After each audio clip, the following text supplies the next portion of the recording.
सम्मा सम्बुद्धस्स नमामि बुद्धं गुणसागरन्तं नमामि धम्मं सुगतेन देशितं नमामि संघं मुनिराज सावकं। नमो बुद्धाय नमो धम्माय नमो संघाय। श्रद्धावन्त उपासक उपासिका तथा धर्मप्रेमी महानुभावहरू, आज मिति 2077 साल श्रावण 15 गते बिहीबार सदाझै म भिक्षु विमलो श्री सिद्धि मंगल बुद्ध विहार सिद्धिपुर साना गाउँ थसी महालक्ष्मी नगरपालिका वडा नम्बर 6 बुद्ध मार्गबाट सदाझै आज पनि सम्पूर्ण उपासक उपासिका तथा धर्मप्रेमी महानुभावहरूलाई मैत्रीपूर्ण स्वागत टक्र्याउन चाहन्छु। उपासक उपासिका तथा सम्पूर्ण महानुभावहरू, आज पनि हामीले एउटा धम्मपद अर्थ कथाबाट हामीले एउटा विषयवस्तुमाथि धर्मदेशना गर्नेछौँ, धर्म साकच्छा गर्नेछौँ। र आज हामीले विषयवस्तु राखेको एउटा विषयवस्तु छ भोजन भट्ट सेठ, यानि कि सुख सामनेर को जुन चाहिँ कथा बुद्धकालीन एउटा घटना छ, त्यसै घटनालाई लिएर आज हामीले सुख सामनेर पहिलाको जन्ममा कस्तो थियो र भगवान बुद्धको समयमा कसरी 7 वर्षको उमेरमा अरहन्तसम्म फल प्राप्त गरी गए भन्ने विषयलाई यो भोजन भट्ट सेठ को बारेमा आज हामी चाहिँ छलफल गर्नेछौँ। र यसमा मैले तपाईहरुलाई लेखेको थिएँ कि ठुलठुलो विपुल सुखहरू प्राप्त गर्नको लागि हामीले यो साना साना सुखहरूलाई त्याग गर्न सक्ने क्षमता हामीमा हुनुपर्छ। तपाईले ठुलठुलो उद्देश्यहरू लिनुभयो भने यो सानो तिनो कार्यहरूमा अल्झेर बस्यो भने ठुलठुला उद्देश्यहरू पनि तपाईले प्राप्त गर्न सक्नुहुन्न। त्यसैले यो भोजन भट्ट सेठको विषयमा तपाईहरुले चाहिँ अवश्य पनि यो कथा सुन्नुभयो भने ठुलठुलो विपुल सुखको अगाडि हामीले अल्प सुखलाई त्याग गर्न सक्नुपर्ने रहेछ भन्ने कुरा अवश्य पनि ज्ञात हुन्छ जस्तो मलाई लाग्छ। र आज यो कथालाई सुरु गरे हालौं, धेरै भूमिकाहरू बाँड्नु भन्दा पनि यो कथालाई नै कथा पनि अलिकति लामो खाले पनि छ, तर सक्दो म छोटो गर्ने प्रयास चाहिँ गर्छु। हुन त यसमा चाहिँ अब तपाईको भोजन भट्ट र सुख सामनेरको दुईटै कथा, अतीत कथा र वर्तमान कथा यहाँ प्रस्तुत गर्न थालियो भने त तपाईको 2 घण्टाले पनि पुग्दैन, धेरै समय लाग्छ। त्यसैले सकेसम्म म चाहिँ भोजन भट्टको त्यो कथा चाहिँ विस्तृत रूपमा भन्ने छु भने सुख सामनेरको तपाईलाई चाहिँ छोटकरीमा भनौला। किन त भन्दाखेरि पण्डित सामनेरको कथा चाहिँ देशना गर्दाखेरि यो सुख सामनेर र पण्डित सामनेरको कथा त्यस्तै त्यस्तै खाले छ। त्यसैले कुनै दिन पण्डित सामनेरको विषयमा पनि कथा देशना हुने नै छ। त्यसैले चाहिँ यो सुख सामनेरको कथालाई अलिकति छोटकरी गरेर यो चाहिँ भोजन भट्टको एउटा चाहिँ कथालाई विस्तृत रूपमा भनियो भने चाहिँ अलिकति राम्रै हुन्छ जस्तो सोचेर मैले चाहिँ आज भोजन भट्ट नामक र पछि सुख सामनेर हुने भएको कारणले दुईटै नामले जोडेर आज विषयवस्तु बनाए। र कथा सुरु गरौं, पहिला अतीत कथा नै सुरु गरौं हैन। हुन त यो श्रावस्ती जेतवन बिहारमा भगवान बुद्ध विराजमान हुनुभएको समयमा सुख सामनेरको कारणबाट यो कथा देशना भएको हो। तर यसको अगाडि चाहिँ सुख सामनेर त्यसरी चाहिँ 7 वर्षको उमेरमा श्रोतापन्न फल प्राप्त गरी पछि अरहन्तसम्म भएर कसरी गए त, पहिलाको जन्ममा उसले कस्तो पुण्य गरेर आएको छ र अहिलेको जन्ममा भगवान बुद्ध र साथसाथै चाहिँ भगवान बुद्धका अग्र श्रावक सारीपुत्र भन्ते जस्तो उपाध्याय गुरु पाएर पछि चाहिँ श्रोतापन्न भए र भगवान बुद्धको उपदेश सुनेर अरहन्त फल पनि प्राप्त गरेर गए। त्यस्तो एउटा चाहिँ पारमिता जस्तै पूर्ण गरेर आएका त्यो सुख सामनेरले पहिलाको जन्ममा कस्तो पुण्यको अनुभवले त्यसरी अरहन्त फल प्राप्त गर्न सकेको भन्ने विषयलाई अब कथाको रूपमा प्रस्तुत गरिहालौं।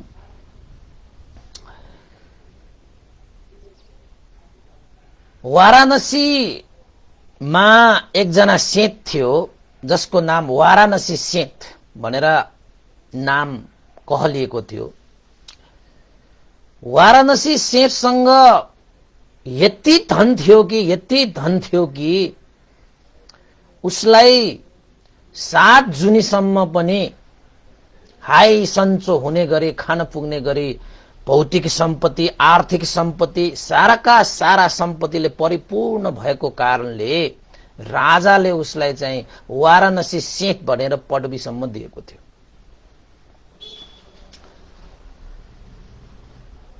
तर जतिसुकै धन भए पनि आखिर त तपाईको जाने बेलामा हात खाली नै जानुपर्छ। कसैले पनि म त महाजन हो, म त सेठ हो, म त धनाढ्य हो, म त करोडपति अरबपति खरबपति भनेर मर्ने बेलामा एक सुका लिएर गएको भन्ने हुँदैन। त्यसैले यो वाराणसी सेठको चाहिँ घटनामा पनि यस्तै भएको थियो। त्यो वाराणसी सेठको एकजना पुत्र पनि थियो, गन्धकुमार भनेर उसको एकजना पुत्र पनि थियो। वाराणसी सेठ आयु संस्कार सकिएपछि परलोक गए, यानी कि दिवंगत भए। दिवंगत भइसकेपछि वाराणसी सेठका भन्दा गारीका, यानी कि वाराणसी सेठको चाहिँ आर्थिक व्यवस्थापन गर्ने, आर्थिकको विषयमा चाहिँ कारोबार गर्ने भण्डार नै चाहिँ जिम्मा लगाएका भन्दा गारेकाहरूले वाराणसी सेठका पुत्र गन्धकुमारलाई पछि के भने त भन्दाखेरि, हे गन्धकुमार, तपाईको बुबाको धन सम्पत्ति यति, तपाईको बाजेको धन सम्पत्ति यति, अब तपाईको बुबा तपाईको बाजेहरू परलोक भएर गए। अब यो जम्मै यो सम्पत्तिहरू हैन, श्री सम्पत्तिहरू, धन सम्पत्तिहरू, भौतिक सम्पत्तिहरू जति पनि छन्, यो भौतिक सम्पत्ति आर्थिक सम्पत्ति सबै अब तपाईको भयो। अब यो सम्पत्तिलाई तपाईले चाहिँ सम्हाल्नु पर्यो।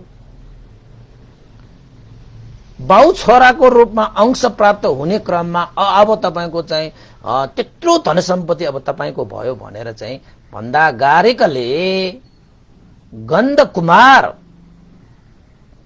वाराणसी सेठको पुत्रलाई त्यसरी चाहिँ जानकारी गरिसकेपछि गन्धकुमारले यसो विचार गरे, ओहो, मेरा बुबा मेरा बाजाहरूले, मेरा बाजा बराजुहरूले यत्रो धन सम्पत्ति जम्मा पारेर मात्रै बसे, आखिरमा मरेर गइसकेपछि त एक सुका पनि लिएर गएन।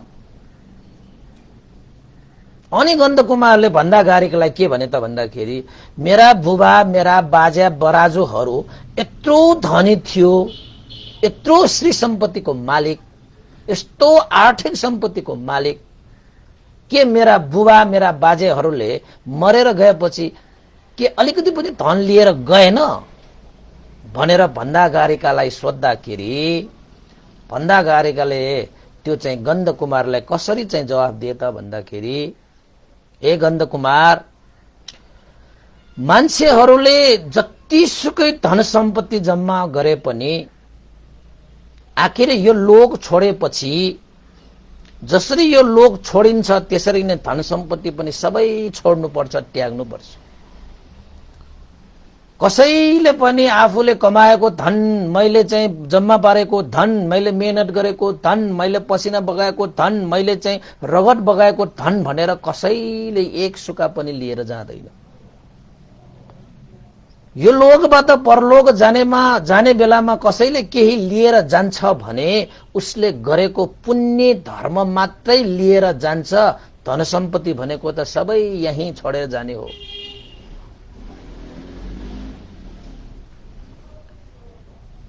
त्यसरी धन सम्पत्तिलाई लिएर जान सक्ने कुनै पनि व्यक्ति यो संसारमा जन्मिँदैन भनेर भन्दा गारेकाले गन्धकुमारलाई त्यसरी उत्तर दिँदाखेरि गन्धकुमारले के विचार गरे त भन्दाखेरि मेरा पिता, मेरा बाजा बराजोहरूले, मेरा पुर्खाहरूले त्यत्रो धन सम्पत्ति जम्मा मात्र गरे, आखिरमा त खाली हात गए भनेपछि मेरा पुर्खाहरू अलिकति मूर्ख रहेछन्, के पनि लिएर जान पनि सकेन। अब त्यो धन सम्पत्ति सबै लिएर म जान्छु भनेर गन्धकुमारले सोचे। अब म यो जति पनि धन सम्पत्ति छ म लिएर जान्छु। अब मेरा बुवा आमाहरूले त, मेरा चाहिँ पुर्खाहरूले त के पनि लिएर गएको रहेनछ, सबै यहाँ रहेछ। ल भन्दा गारेकालाई चाहिँ देखाउँदाखेरि त पैसा भनेको, धन भनेको, त्यो सुनको पैसा कति कति। अब सबै उसको चाहिँ सम्पत्ति भइसकेपछि त्यहाँको महाराजले अब वाराणसी सेठको पुत्र गन्धकुमारलाई नै गन्धसेठ भनेर पदवी पनि दिए। किन त भन्दाखेरि उसँग अल्याक सम्पत्ति भयो। अब ऊ महाजन भयो। अब उसको बुवा, उसको पुर्खाहरूले कमाएर राखेको, कमाएर छोडेको त्यो सम्पत्ति उसलाई पाउने बित्तिकै ऊ त सेठ भयो। र उसले के सोचे त भन्दाखेरि यो सम्पत्ति मेरा बुवा पुर्खाहरूले लिएर गएन, मैले चाहिँ लिएर जानु पर्छ भन्ने कुरा चाहिँ उसले सोचे। तर उसले उसको सोचमा कहाँनिर चुक भयो त भन्दाखेरि, भन्न त भन्दा गारेकालाई भनेको थियो भौतिक सम्पत्ति त कसैले लिएर जान सक्दैन, आखिरमा मरेपछि लिएर जाने भनेको त पुण्य एउटा मात्रै हो भनेर भन्दा भन्दै पनि उसले चाहिँ के सोचे त भन्दाखेरि यो पैसालाई लिएर जाने भनेको चाहिँ कसरी त भन्दाखेरि यही लोकमा म बाचुन्जेल यसलाई भोग गर्यो भने, आफूले प्रयोग गर्यो भने त्यो धन सम्पत्ति चाहिँ लिएर गएको जस्तो उसले चाहिँ ठानेछ। पुण्य गर्नुपर्छ, परहित उपकार गर्नुपर्छ, अरूलाई चाहिँ उद्धार गर्नुपर्छ, पाती बनाइदिनु पर्छ, कुवा खनाइदिनु पर्छ, बाटो बनाइदिनु पर्छ, खान नपाएकाहरूलाई खुवाउनु पर्छ, लाउन नपाएकाहरूलाई लाइदिनु पर्छ, हैन, श्रमण ब्राह्मणहरूलाई दान दिनुपर्छ आदि इत्यादि। त्यसकोमा चाहिँ दिमागमा आएन कि उसले चाहिँ के सोचे त भन्दाखेरि मेरा पुर्खाहरूले त केही पैसा खर्च गरेर चाहिँ भोगै गरेन, म त यो पैसा सबै भोग गर्छु भनेर त्यो गन्धसेठले अब के विचार गरे त भन्दाखेरि नुहाउनको निमित्त उसले अहिलेको हिसाबमा भन्ने हो भने चाहिँ बाथरुम के नुहाउनेको निमित्त उसले एउटा चाहिँ कोठा बनाइदियो। त्यसको 1 लाख खर्च गरेर एउटा कोठा बनाइदियो। त्यस्तै गरी त्यति बेलाको 1 लाख है, अहिलेको 1 लाख होइन नि। फेरि त्यति बेलाको 1 लाख भनेको अहिलेको लागि त करोडौं करोड नि। एउटा खाट बनाए 1 लाखको, आसनहरू बनाए, ओछ्यानहरू, सिरक हैन, तकियाहरू सबै मिलाएर उसले चाहिँ 1 लाखको फेरि बनाए। अब उसले चाहिँ के ठानेको त भन्दा यो पैसा त लिएर जाने होइन, यही भोग्ने। त्यसपछि भोजन गर्नको निमित्त, खाना खानको निमित्त 1 लाखको थाल पनि तयार पारे, हैन। त्यसपछि अर्को फेरि 1 लाखको चाहिँ के तयार पारे त भन्दाखेरि भान्सा बनाउँदाखेरि पनि 1 लाखको भान्सा बनाए। त्यस्तै गरी भान्साको लागि भाडाकुडा पनि 1 लाखको खर्च गरेर चाहिँ जोरजाम गरे। टेबुल पनि 1 लाखको जोरजाम गरे। सिंह, पञ्जर, रूपी झ्याल पनि बनाए उसको घरमा। त्यसरी चाहिँ उसले लाखौं लाख खर्च गरेर त्यति बेला उसले चाहिँ आफूले यो सम्पत्ति भोगेर जानुपर्छ, यो सम्पत्ति त आखिरमा चाहिँ मरेपछि यही छोडेर जाने पो रहेछ, यसलाई त अब भोग्नु पर्यो भनेर उसले चाहिँ लिएर जाने भनेको त पुण्य गरेर लिएर जाने हो। त्यो भनेको त यही लोकमा भोगेको मात्र भयो, तर लिएर जाने कसरी भन्ने कुरा चाहिँ उसले चाहिँ यथार्थ रूपमा बुझ्न सकेन। हुन त उसले यो जीवनको लागि भोग सम्पत्तिको रूपमा उसले भोगे। जलपान गर्नको निमित्त 1000, भोजन गर्नको निमित्त 2000 खर्च गर्थ्यो त्यसले। त्यति बेला भनेको 1000 भयो भने अहिलेको त 1 लाख पर्यो तपाईको। जलपान गर्नको निमित्त, भोजन गर्नको निमित्त 2000, 2 करोड खर्च गरेर भोजन गर्ने भने कस्तो हैन? त्यसरी चाहिँ लाखौं लाख खर्च गरेर एकचोटि उसले चाहिँ जलपान गर्ने, भोजन गर्नेमा नै त्यत्रो खर्च गरेर चाहिँ सारा नगरवासीहरूलाई उसले चाहिँ उद्घोष गर्थ्यो कि गन्ध सेठले आज भोजन गर्दैछ भनेर चाहिँ पूर्णिमाको दिन, अरू बेलामा त दैनिक रूपमा चाहिँ जलपान भोजनको लागि 1000 खर्च गरेर उसले गर्थ्यो भन्दाखेरि पूर्णिमाको दिन आयो भने उसले एउटा भोजन उत्सव नै मनाउँथ्यो। म त गण्ड सेठ हुँ, गण्ड सेठले चाहिँ कसरी भोजन गर्छ। पूर्णिमाको दिनमा सारा नगरमा त्यो चाहिँ बाजा बजाएर उद्घोष गर्थ्यो कि आज पूर्णिमाको दिन गण्ड सेठले भोजन उत्सव मनाउँदैछ भनेर 1 लाख रुपियाँ खर्च गरेर एउटा एक पल्टको भोजनलाई उसले 1 लाख खर्च गरेर चाहिँ त्यसरी भोजनको उत्सव मनाउँथ्यो। मान्छेहरूले चाहिँ अचम्मित पारेर त्यो उसले 1 छाक भोजन गर्ने, त्यो भोजन उत्सव मनाउँदाखेरिको त्यो खर्च अरू मान्छेहरूको लागि त वर्षको लागि खान पुग्ने त्यो खर्च हो त्यो।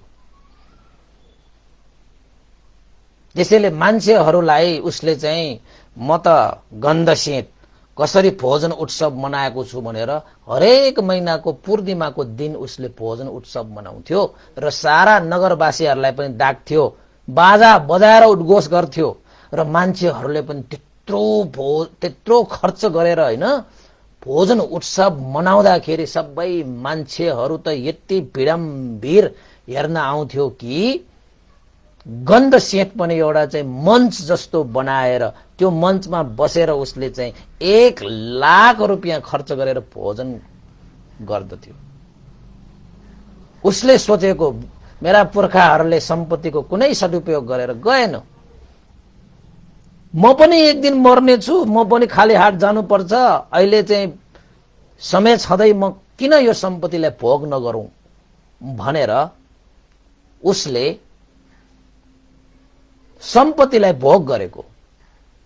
तर उसले चाहेको के त भन्दाखेरि मेरा पुर्खाहरूले चाहिँ कुनै पनि चाहिँ सम्पत्तिहरू लिएर गएन, यो सम्पत्तिलाई मैले कसरी लिएर जाने भनेर सोध्दाखेरि उसले त्यो चीज मात्र देख्यो। तर उसलाई यो उसले थाहा पाउन सकेन कि दान गर्यो भने, पुण्य गर्यो भने, धर्म गर्यो भने, पर उपकार गर्यो भने, पर उद्धार गर्यो भने चाहिँ त्यो सम्पत्ति भनेको छाया जस्तै हाम्रो पछि लागेर हामीलाई सुखरूपी बिउ बनेर आउँछ भन्ने त्यो कुरा चाहिँ उसले सोचेन। मात्र उसले चाहिँ सुखशैल हैन यस आरामसँग त्यो धन सम्पत्ति खर्च गरेर भोग गर्ने मात्रै उसलाई विचार आयो र त्यसरी नै उसले भोग गरे। पूर्णिमाको दिन जब चाहिँ त्यो गन्ध सेठले भोजन उत्सवको लागि उद्घोष गर्थ्यो, सारा मान्छेहरू चाहिँ त्यो भोजन उत्सव हेर्नको निमित्त त्यो चाहिँ गण्ड सेठको चाहिँ आँगनमा भिड मान्छेहरू आउँथ्यो। साँच्चै हेर्न लायकको थियो रे त्यो भोजन उत्सव। एक दिन त्यो पूर्णिमाको दिनमा त्यो भोजन उत्सव भइरहँदाखेरि त्यो गन्ध सेठले 1 लाख पर्ने त्यो चाहिँ कोठा, नुहाउने कोठामा नुहाएर 1 लाख पर्ने खाटबाट उठेर, आसनबाट उठेर 1 लाख पर्ने थालमा खाना खाएर बहुमूल्य चीजहरूको चाहिँ वस्त्र धारण गरेर सिंह पञ्जर रूपी झ्यालबाट चाहिँ बाहिर आएर लाखौं लाख पर्ने गरी बनाएको त्यो चाहिँ भोजन उत्सवको त्यो मण्डपमा आएर 1 लाख पर्ने भोजन त्यो सेवन गर्नको निमित्त पूर्णिमाको दिन त्यसरी मण्डपमा आउँदाखेरि साँच्चै त्यो नगरवासीहरूको लागि त साँच्चै हेर्न लायकको थियो अरे।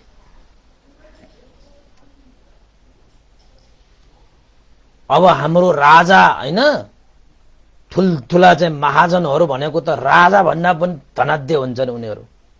राजाहरूले पनि देश चलाउनको निमित्त आर्थिक सापत्ति लिनु पर्यो भने महाजनहरूसँग लिन्छन् रे त्यति बेला। अब गन्धसेठ त्यत्रो धन थियो, त्यसरी चाहिँ पूर्णिमाको दिन साँच्चै हेर्न लायक रूपमा नगरवासीहरूको पेडम्बेर हेर्न आएका थिए कि आज गन्धसेठले चाहिँ महान भोजन उत्सव मनाउँदैछ, साँच्चै हेर्न लायकको छ भन्दै आइरहेको समयमा एकजना जनपद मान्छे, जनपद भनेको तपाईको ग्रामीण भेग, तपाईको चाहिँ गाउँतिरको एकजना चाहिँ मान्छे पैसा कमाउनको निमित्त यानी कि चाहिँ व्यापार व्यवसाय गर्नको निमित्त एउटा गाडामा काठहरू राखेर त्यो वाराणसी शहरमा चाहिँ आएका थिए। त्यही पूर्णिमाको दिन वाराणसी शहरमा आउँदाखेरि त्यो जनपद ग्रामीण त्यो मान्छेको त्यो वाराणसी शहरमा एकजना उसको मित्र पनि रहेछ। अनि त्यो गाउँले मान्छेले जुन सहरिया मान्छे, वाराणसीको एकजना सहरिया मान्छे साथीको घरमा गएछ, साथीले पनि आफ्नो मित्र आएपछि स्वागत गरेछ, कुशल वार्ताहरू भएछ, बेला बखत आवत जावत पनि थियो। तर त्यो दिन चाहिँ कुन चाहिँ दिन पर्यो त भन्दाखेरि पूर्णिमाको दिन, जुन दिन गण्डसेठले भोजन उत्सव मनाउँथ्यो, 1 लाख पर्ने भोजन सेवन गर्थ्यो। उसले 1 लाख पर्ने त्यो भोजन सेवन गर्दाखेरि सारा नगरवासीहरूलाई देखाएर के अब धनाढ्य भयो नि त। धनाढ्य भएपछि त सबैलाई चाहिँ चकित पार्ने गरी, हेर हाम्रो चाहिँ परिवारमा, हाम्रो वंशमा यत्रो धन छ भनेर चाहिँ एउटा धनको चाहिँ अब के भन्ने, अब एउटा चाहिँ प्रदर्शन गरेको के नगरमा। अब हुन पनि चाहिँ अब गण्डसेठ पनि हो, महाजन पनि हो। त्यसैले महाजनले पनि मेरा चाहिँ पुर्खाहरूले यत्रो धन सम्पत्ति भए पनि त्यसलाई भोग गरेर गएन, प्रदर्शन गरेर गएन, म चाहिँ गर्छु भनेर त्यो गण्डसेठले गरेको दिन रहेछ। अब त्यो गाउँको एउटा साथी त्यसरी व्यापारको सिलसिलामा शहरको साथीको घरमा बसेर कुशल वार्ता गरिरहेको समयमा त्यहाँ चाहिँ नगरमा एउटा उद्घोष भएछ। कसरी भएछ त भन्दाखेरि आज पूर्णिमाको दिन गण्डसेठले भोजन महोत्सव मनाउँदैछ। जसलाई चाहिँ त्यो 1 लाख पर्ने भोजन महोत्सव हेर्न इच्छुक हुनुहुन्छ सबै उपस्थित भएर हेर्न सक्नुहुनेछ भनेर चाहिँ त्यहाँ नगरमा चाहिँ त्यसरी चाहिँ बाजा बजाएर त्यसरी चाहिँ उद्घोष भएको रहेछ।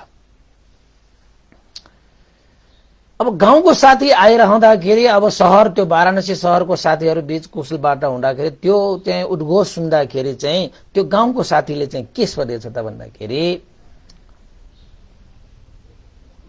यो चाहिँ भोजन उत्सव भनेको के हो साथी?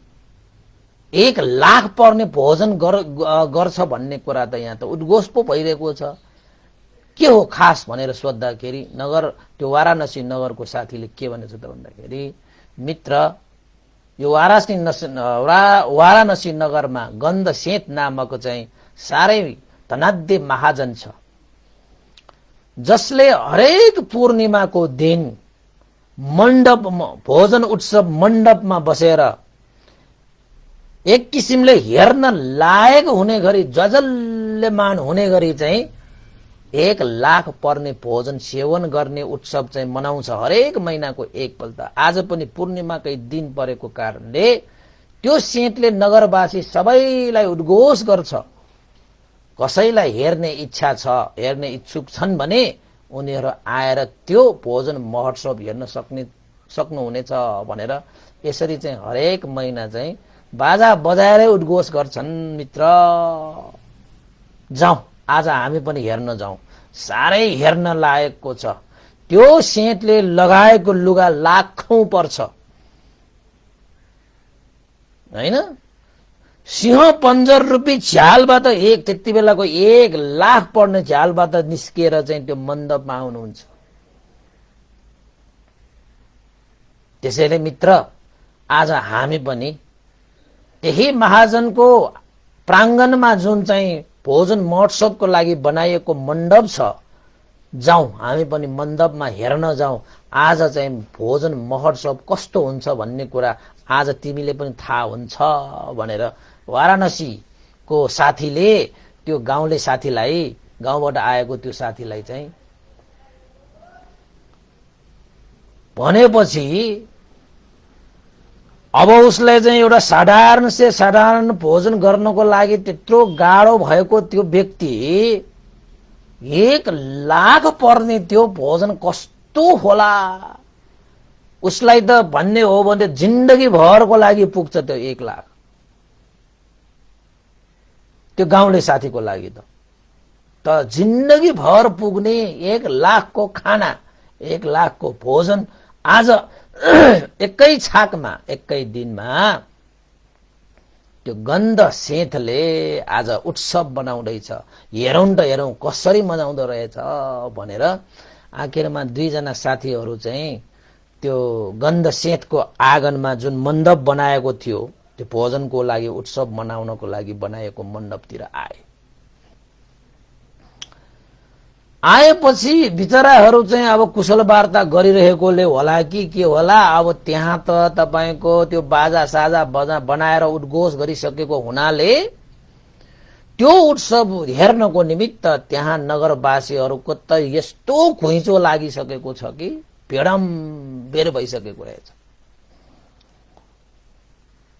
सारा मान्छे ओइलिने त्यहाँ चाहिँ आउने कि उपस्थित हुने। अनि त्यो गन्ध सेठलाई चाहिँ अलिकति फुर्ती आउँथ्यो कि त्यस्तो मासमा बसेर सबैले देख्ने गरी मण्डपमा चाहिँ 1 लाख पर्ने चाहिँ भोजन सेवन गर्ने कि त्यही खाएको भोजन हेर्न मात्रै आउने मान्छेहरू, अरू केही पनि गर्ने होइन। फेरि महोत्सव भनेर तपाईको अर्को जस्तो होइन, मात्र भोजन खाने महोत्सव।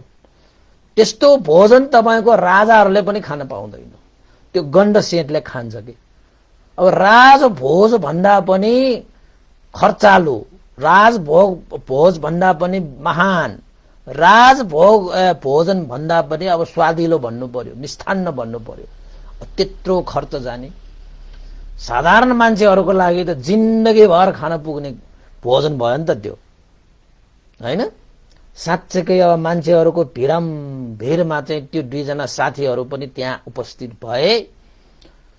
नभन्दै त्यहाँ त त्यो जुन चाहिँ गण्ड सेठले चाहिँ तपाईको 1 लाख पर्ने त्यो चाहिँ नुहाउने कोठाबाट नुहाएर लुगा लाखौं पर्ने लुगाहरू लगाएर सधैँ सजाउ गरेर सिंह पञ्जर रूपी त्यो झ्यालबाट ओर्लेर आँगनमा बनाइरहेको लाखौं पर्ने त्यो मण्डपमा बसेर आखिरमा तयार पारेको 1 लाख पर्ने भोजनलाई खान लागेको थियो। सबैले चाहिँ एकदम हेरिरहने कि कस्तो खाना भने जस्तो। त्यो खाना खान लागिरहेको त्यो समयमा जो 2 जना साथीहरू थियो, एउटा गाउँले एउटा सहरिया 2 जना साथीहरू मिल्ने साथीहरू थियो। त्यो भोजन देखेर तपाईको त्यो गाउँको साथीलाई त यस्तो त्यो भोजन प्रति उसको मन गयो कि मैले पनि यस्तो भोजन खान पाए कति जाति हुन्थ्यो भन्ने चाहिँ चित्त उत्पन्न भएको रहेछ कि कुनै कुनै बेलामा त तपाईहरुलाई एकपल्ट मात्र केही चीज देख्दाखेरि एक चीज मात्रै तपाईले चाहिँ सम्झिँदाखेरि त्यो चीज त 90 ने जस्तो हुन्छ कि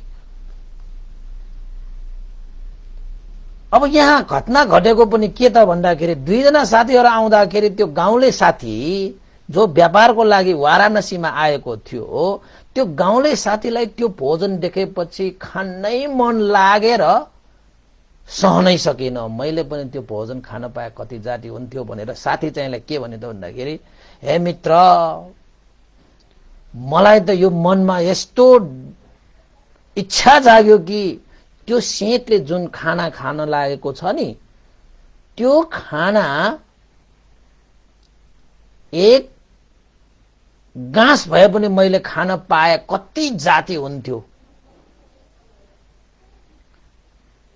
अब त मित्र मलाई त्यो एक गाँस खान पाएन भने सायद म बाध्दैन होला त्यत्रो मनमा त्यस्तो चाहिँ इच्छा प्रकट भयो साथी हे मित्र तिमी त मेरो साच्चै कल्याण मित्र तिमी त मेरो मन मिल्ने साथी तिमी त मेरो तिमी त यो वाराणसी नगरको हौ नि म त गाउँबाट आएको हे मित्र त्यो सेठलाई भनेर मलाई एक गाँस भोजन खान दिनुस् प्राप्त गर्नको निमित्त तिमीले चाहिँ कुनै उपाय लगाइदेऊ न भनेर चाहिँ भन्न थालेछ अनि त्यो वाराणसीको त्यो साथीले के भनेछ त भन्दाखेरि हे मित्र त्यसरी त्यो सेठको जुन चाहिँ भोजन छ त्यो खाने इच्छा नगर हाम्रो क्षमता र गच्छले भ्याउँदैन त्यो भोजनको 1 लाख पर्छ त्यो हामी जस्तोले कहाँबाट त्यसरी त्यो भोजन खान पाउँछ त्यसैले त त्यो भोजन कस्तो महान विशाल भएर त यहाँको हेर त यहाँ सबै नगरवासीहरू यहाँ उपस्थित भइरहेको छ त्यो हेर्नको लागि मात्रै एउटा उत्सवै हो एउटा जात्रा मनाएको जस्तै हो त्यो सेठले त्यसरी भोजन गर्दाखेरि त्यो हाम्रो क्षमता भन्दा बाहिरको त्यसो आशा नगर न त्यसरी खाने आशा गर्नुहुन्छ हाम्रो त हेर्ने मात्रै हो खाने आशा गर्नुहुन्न भनेर त्यो वाराणसीको साथीले त्यो गाउँले साथीलाई सम्झाएछ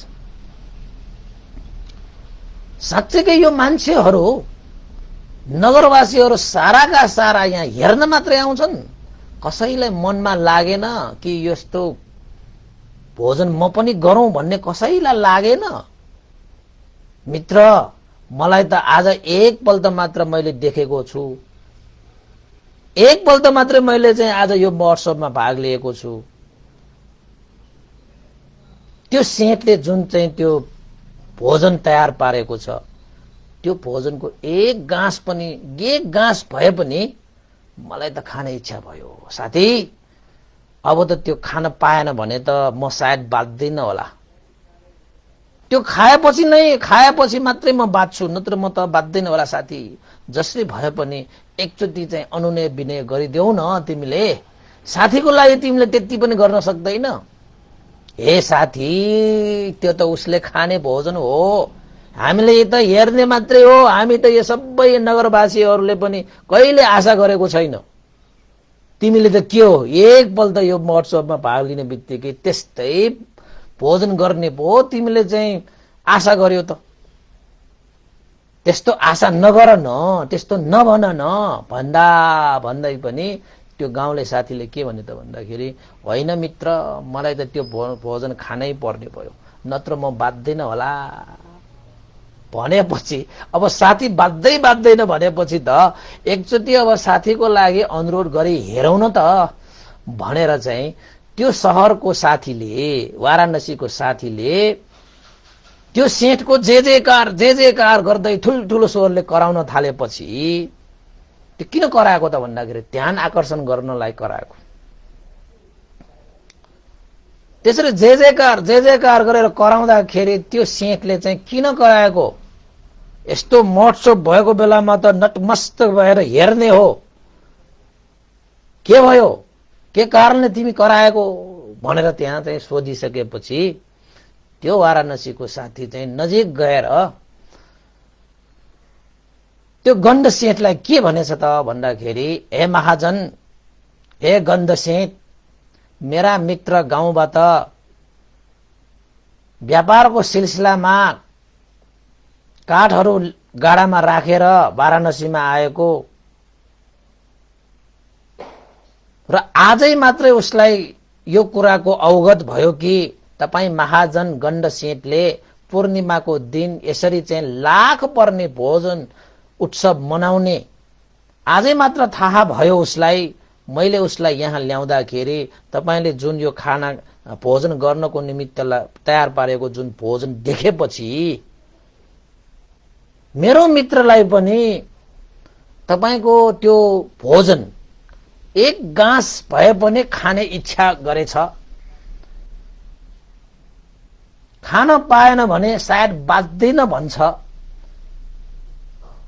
त्यसैले हे गण्डसेठ, हे महाजन, मेरो साथीलाई उपकार गरिदिनु होला। एक गाँस भए पनि उसलाई त्यो खाना खुवाइदिनु होला। तपाईलाई पुण्य लाग्छ भनेर भन्न गएछ साथीको लागि।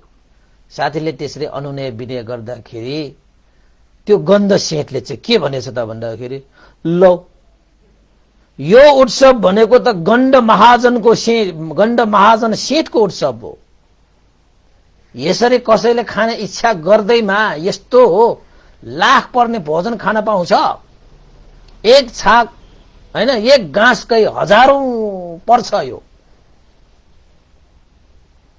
एक गाँसको हजारौं पर्ने यस्तो चाहिँ खाद्यान्नलाई कसैले चाहिँ खाने इच्छा गर्दैमा म दिन्छु? त्यसरी इच्छा नगर। यो त महाजन यो सेठहरूको खाना हो। कसैले इच्छा गर्दैमा मैले दियो भने त यहाँ सबै मान्छेहरूले चाहिँ मलाई पनि चाहियो, मलाई पनि चाहियो, मलाई पनि चाहियो भन्यो भने कसरी म व्यवस्था गर्न सक्छु? तिम्रो साथीले चाहिँ एक गाँस भए पनि खान पाए हुन्छ भनेर इच्छा गर्दैमा म कसरी दिन सक्छु? है, यो त हुन सक्दैन, यो त हुन सक्दैन। होइन गण्डसेठ, अरूले त इच्छा गरेको छैन। मेरो साथी चाहिँ त्यो एक गाँस भए पनि खान पाएन भने बाध्दैन कि भन्न थाल्यो। त्यसैले मेरो साथीलाई उपकार गर्नको निमित्त मैले तपाईलाई अनुरोध गर्न आएको हो। हे महाजन, मेरो साथीलाई उपकार गरिदिनुस्। साँच्चै त्यो गाँस देखेपछि उसको मन छटपटिरहेको छ, व्याकुल व्याकुल भइरहेको छ। म त बाध्दैन होला त्यो घाँस पाएन भनेर भन्दैछ। मेरो साथी फेरि मरिहाल्यो भने त साह्रै अनर्थ हुन्छ। हे गण्डसेठ, हे महाजन, एक घाँस न हो, एक घाँस त दिइदिनु न भन्दाखेरि आखिरमा गण्ड महाजन सेठले अस्वीकार गरे। म यो भोजन उत्सवमा कसैलाई पनि सहभागी गराउन सक्दिन र यो भोजन उत्सवको जुन चाहिँ यो भोजन कसैले इच्छा गर्दैमा खान पनि पाउँदैन। अरु यहाँ आउने भनेको त मात्र मैले बाजा बजाएर हेर्नको निमित्त मात्रै यहाँ निमन्त्रणा गरेको, कसैले खानालाई मैले निमन्त्रणा गरेको त होइन। कसैले चाहना गरोस् भनेर मैले निमन्त्रणा गरेको त छैन।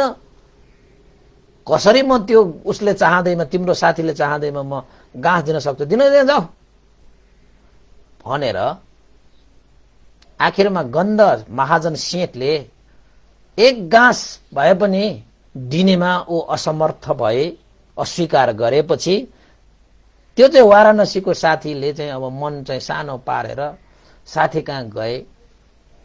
अब अनुहार चाहिँ न्याउरो पारेर आएको कारणले त्यो गाउँले साथीले के भने त भन्दाखेरि, हे मित्र, किन चाहिँ यो चाहिँ अनुहार न्याउरो पारेर आएको? के भन्यो? त्यो सेठले के भन्यो? प्राप्त हुने भयो त भनेर सोद्धाखेरि त्यो शहरको साथीले के भन्यो त भन्दाखेरि, मित्र, यो भोजन उत्सवमा हाम्रो काम भनेको हेर्ने मात्रै हो।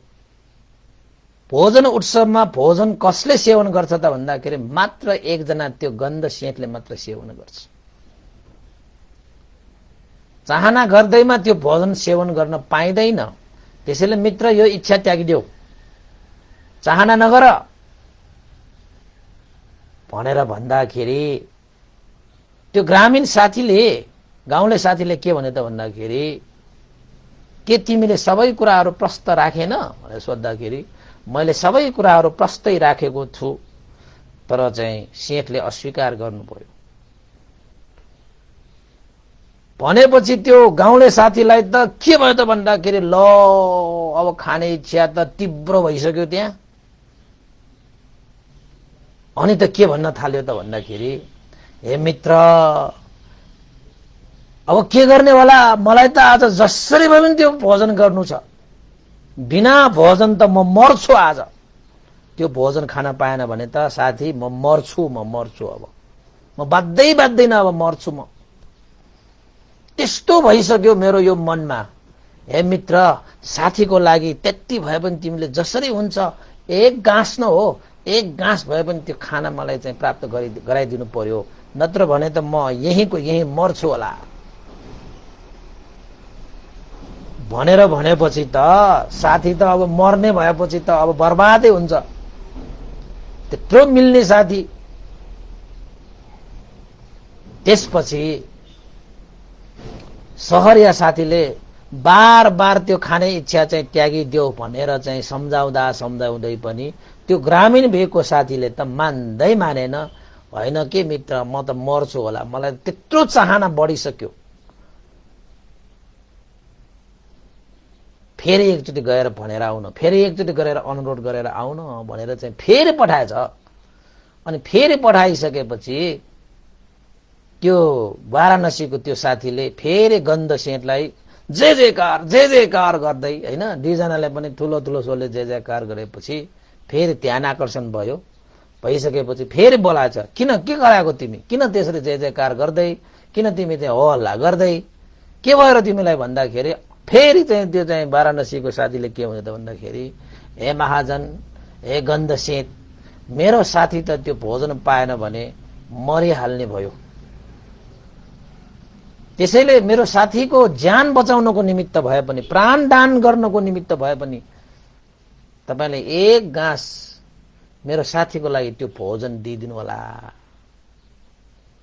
भनेर फेरि त्यो साथी चाहिँले फेरि माग्न आएछ।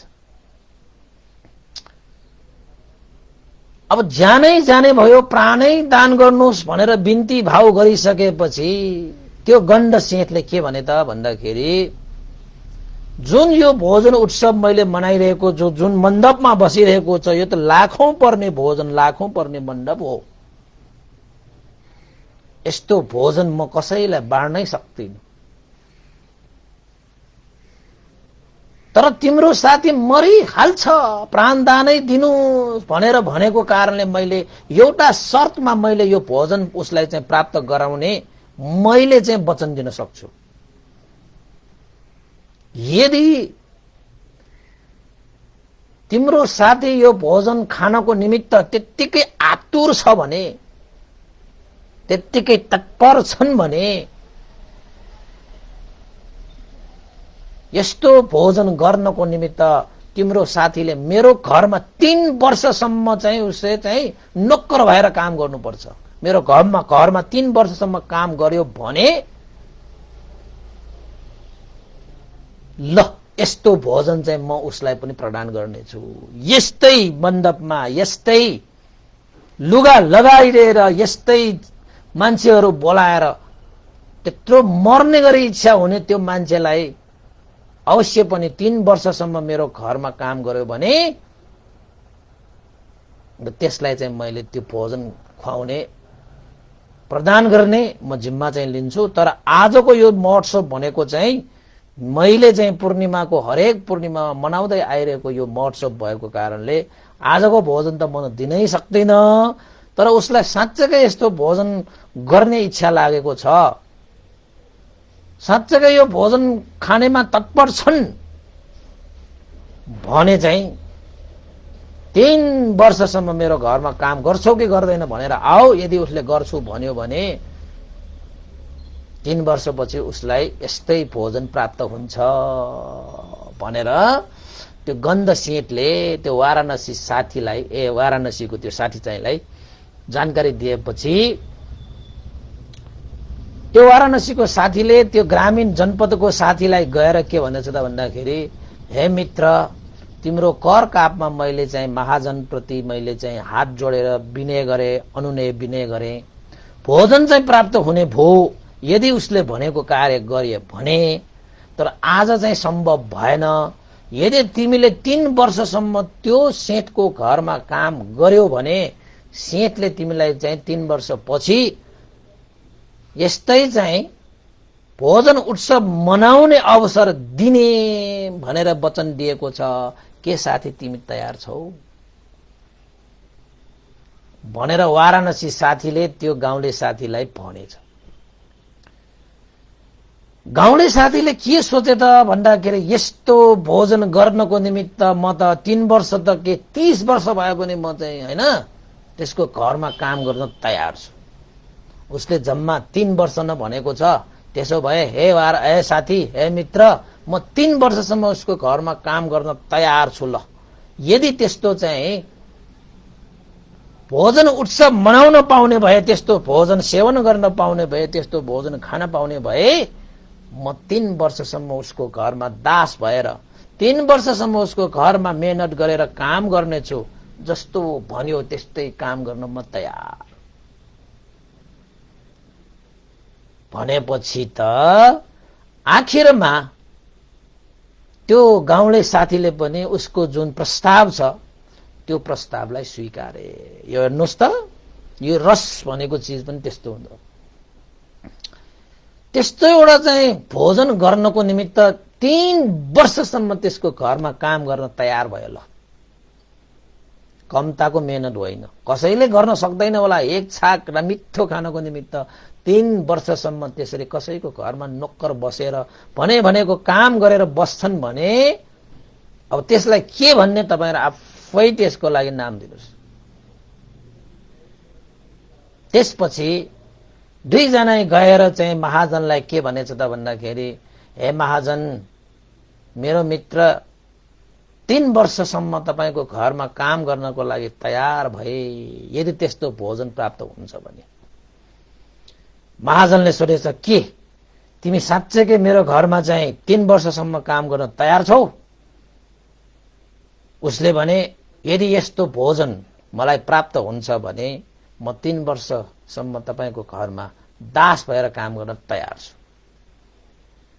भनेपछि त्यो गन्ध सेठले के भने त भन्दाखेरि, ठिकै छ, 3 वर्षसम्म तिमीले मेरो घरमा काम गर्यौ भने तिमीले यस्तो भोजन प्राप्त हुनेछ, शंका मान्नु पर्दैन।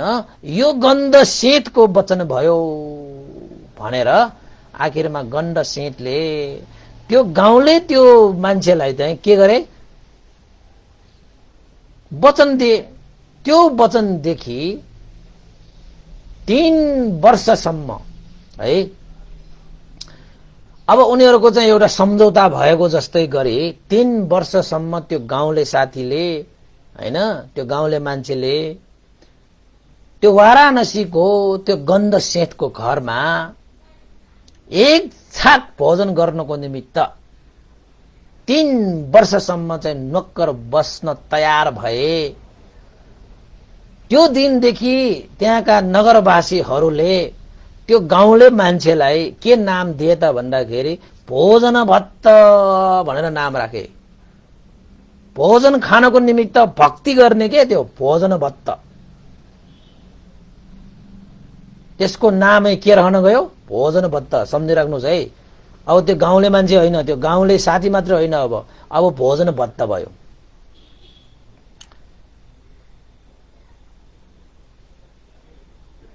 घरको काम होस्, बाहिरको काम होस्, जंगलको काम होस्, जस्तो सुकै त्यो गन्ध सेठको कामहरू होस्, त्यो भोजन भत्तले साँच्चै दिल लगाएर आफ्नो मालिकलाई खुसी पार्ने किसिमले कुनै पनि अल्छीपना बेगर दिन नबनिकन, रात नबनिकन, घर नबनिकन, जंगल नबनिकन उसले त्यो घरमा 1 दिन, 2 दिन, हप्ता, महिना, वर्ष गर्दै आखिरमा 3 वर्षसम्म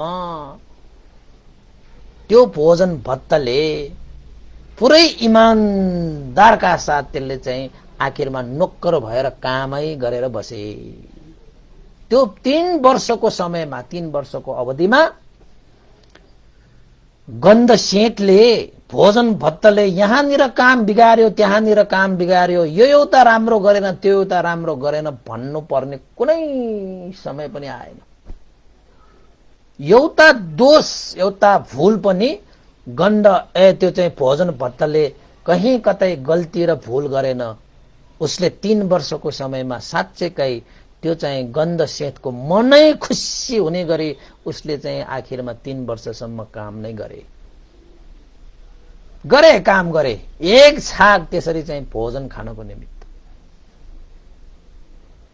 कसै कसैलाई त्यस्तो हुँदो रहेछ के, यो पनि मैले पनि खान पाए कति जाति हुन्थ्यो भनेर।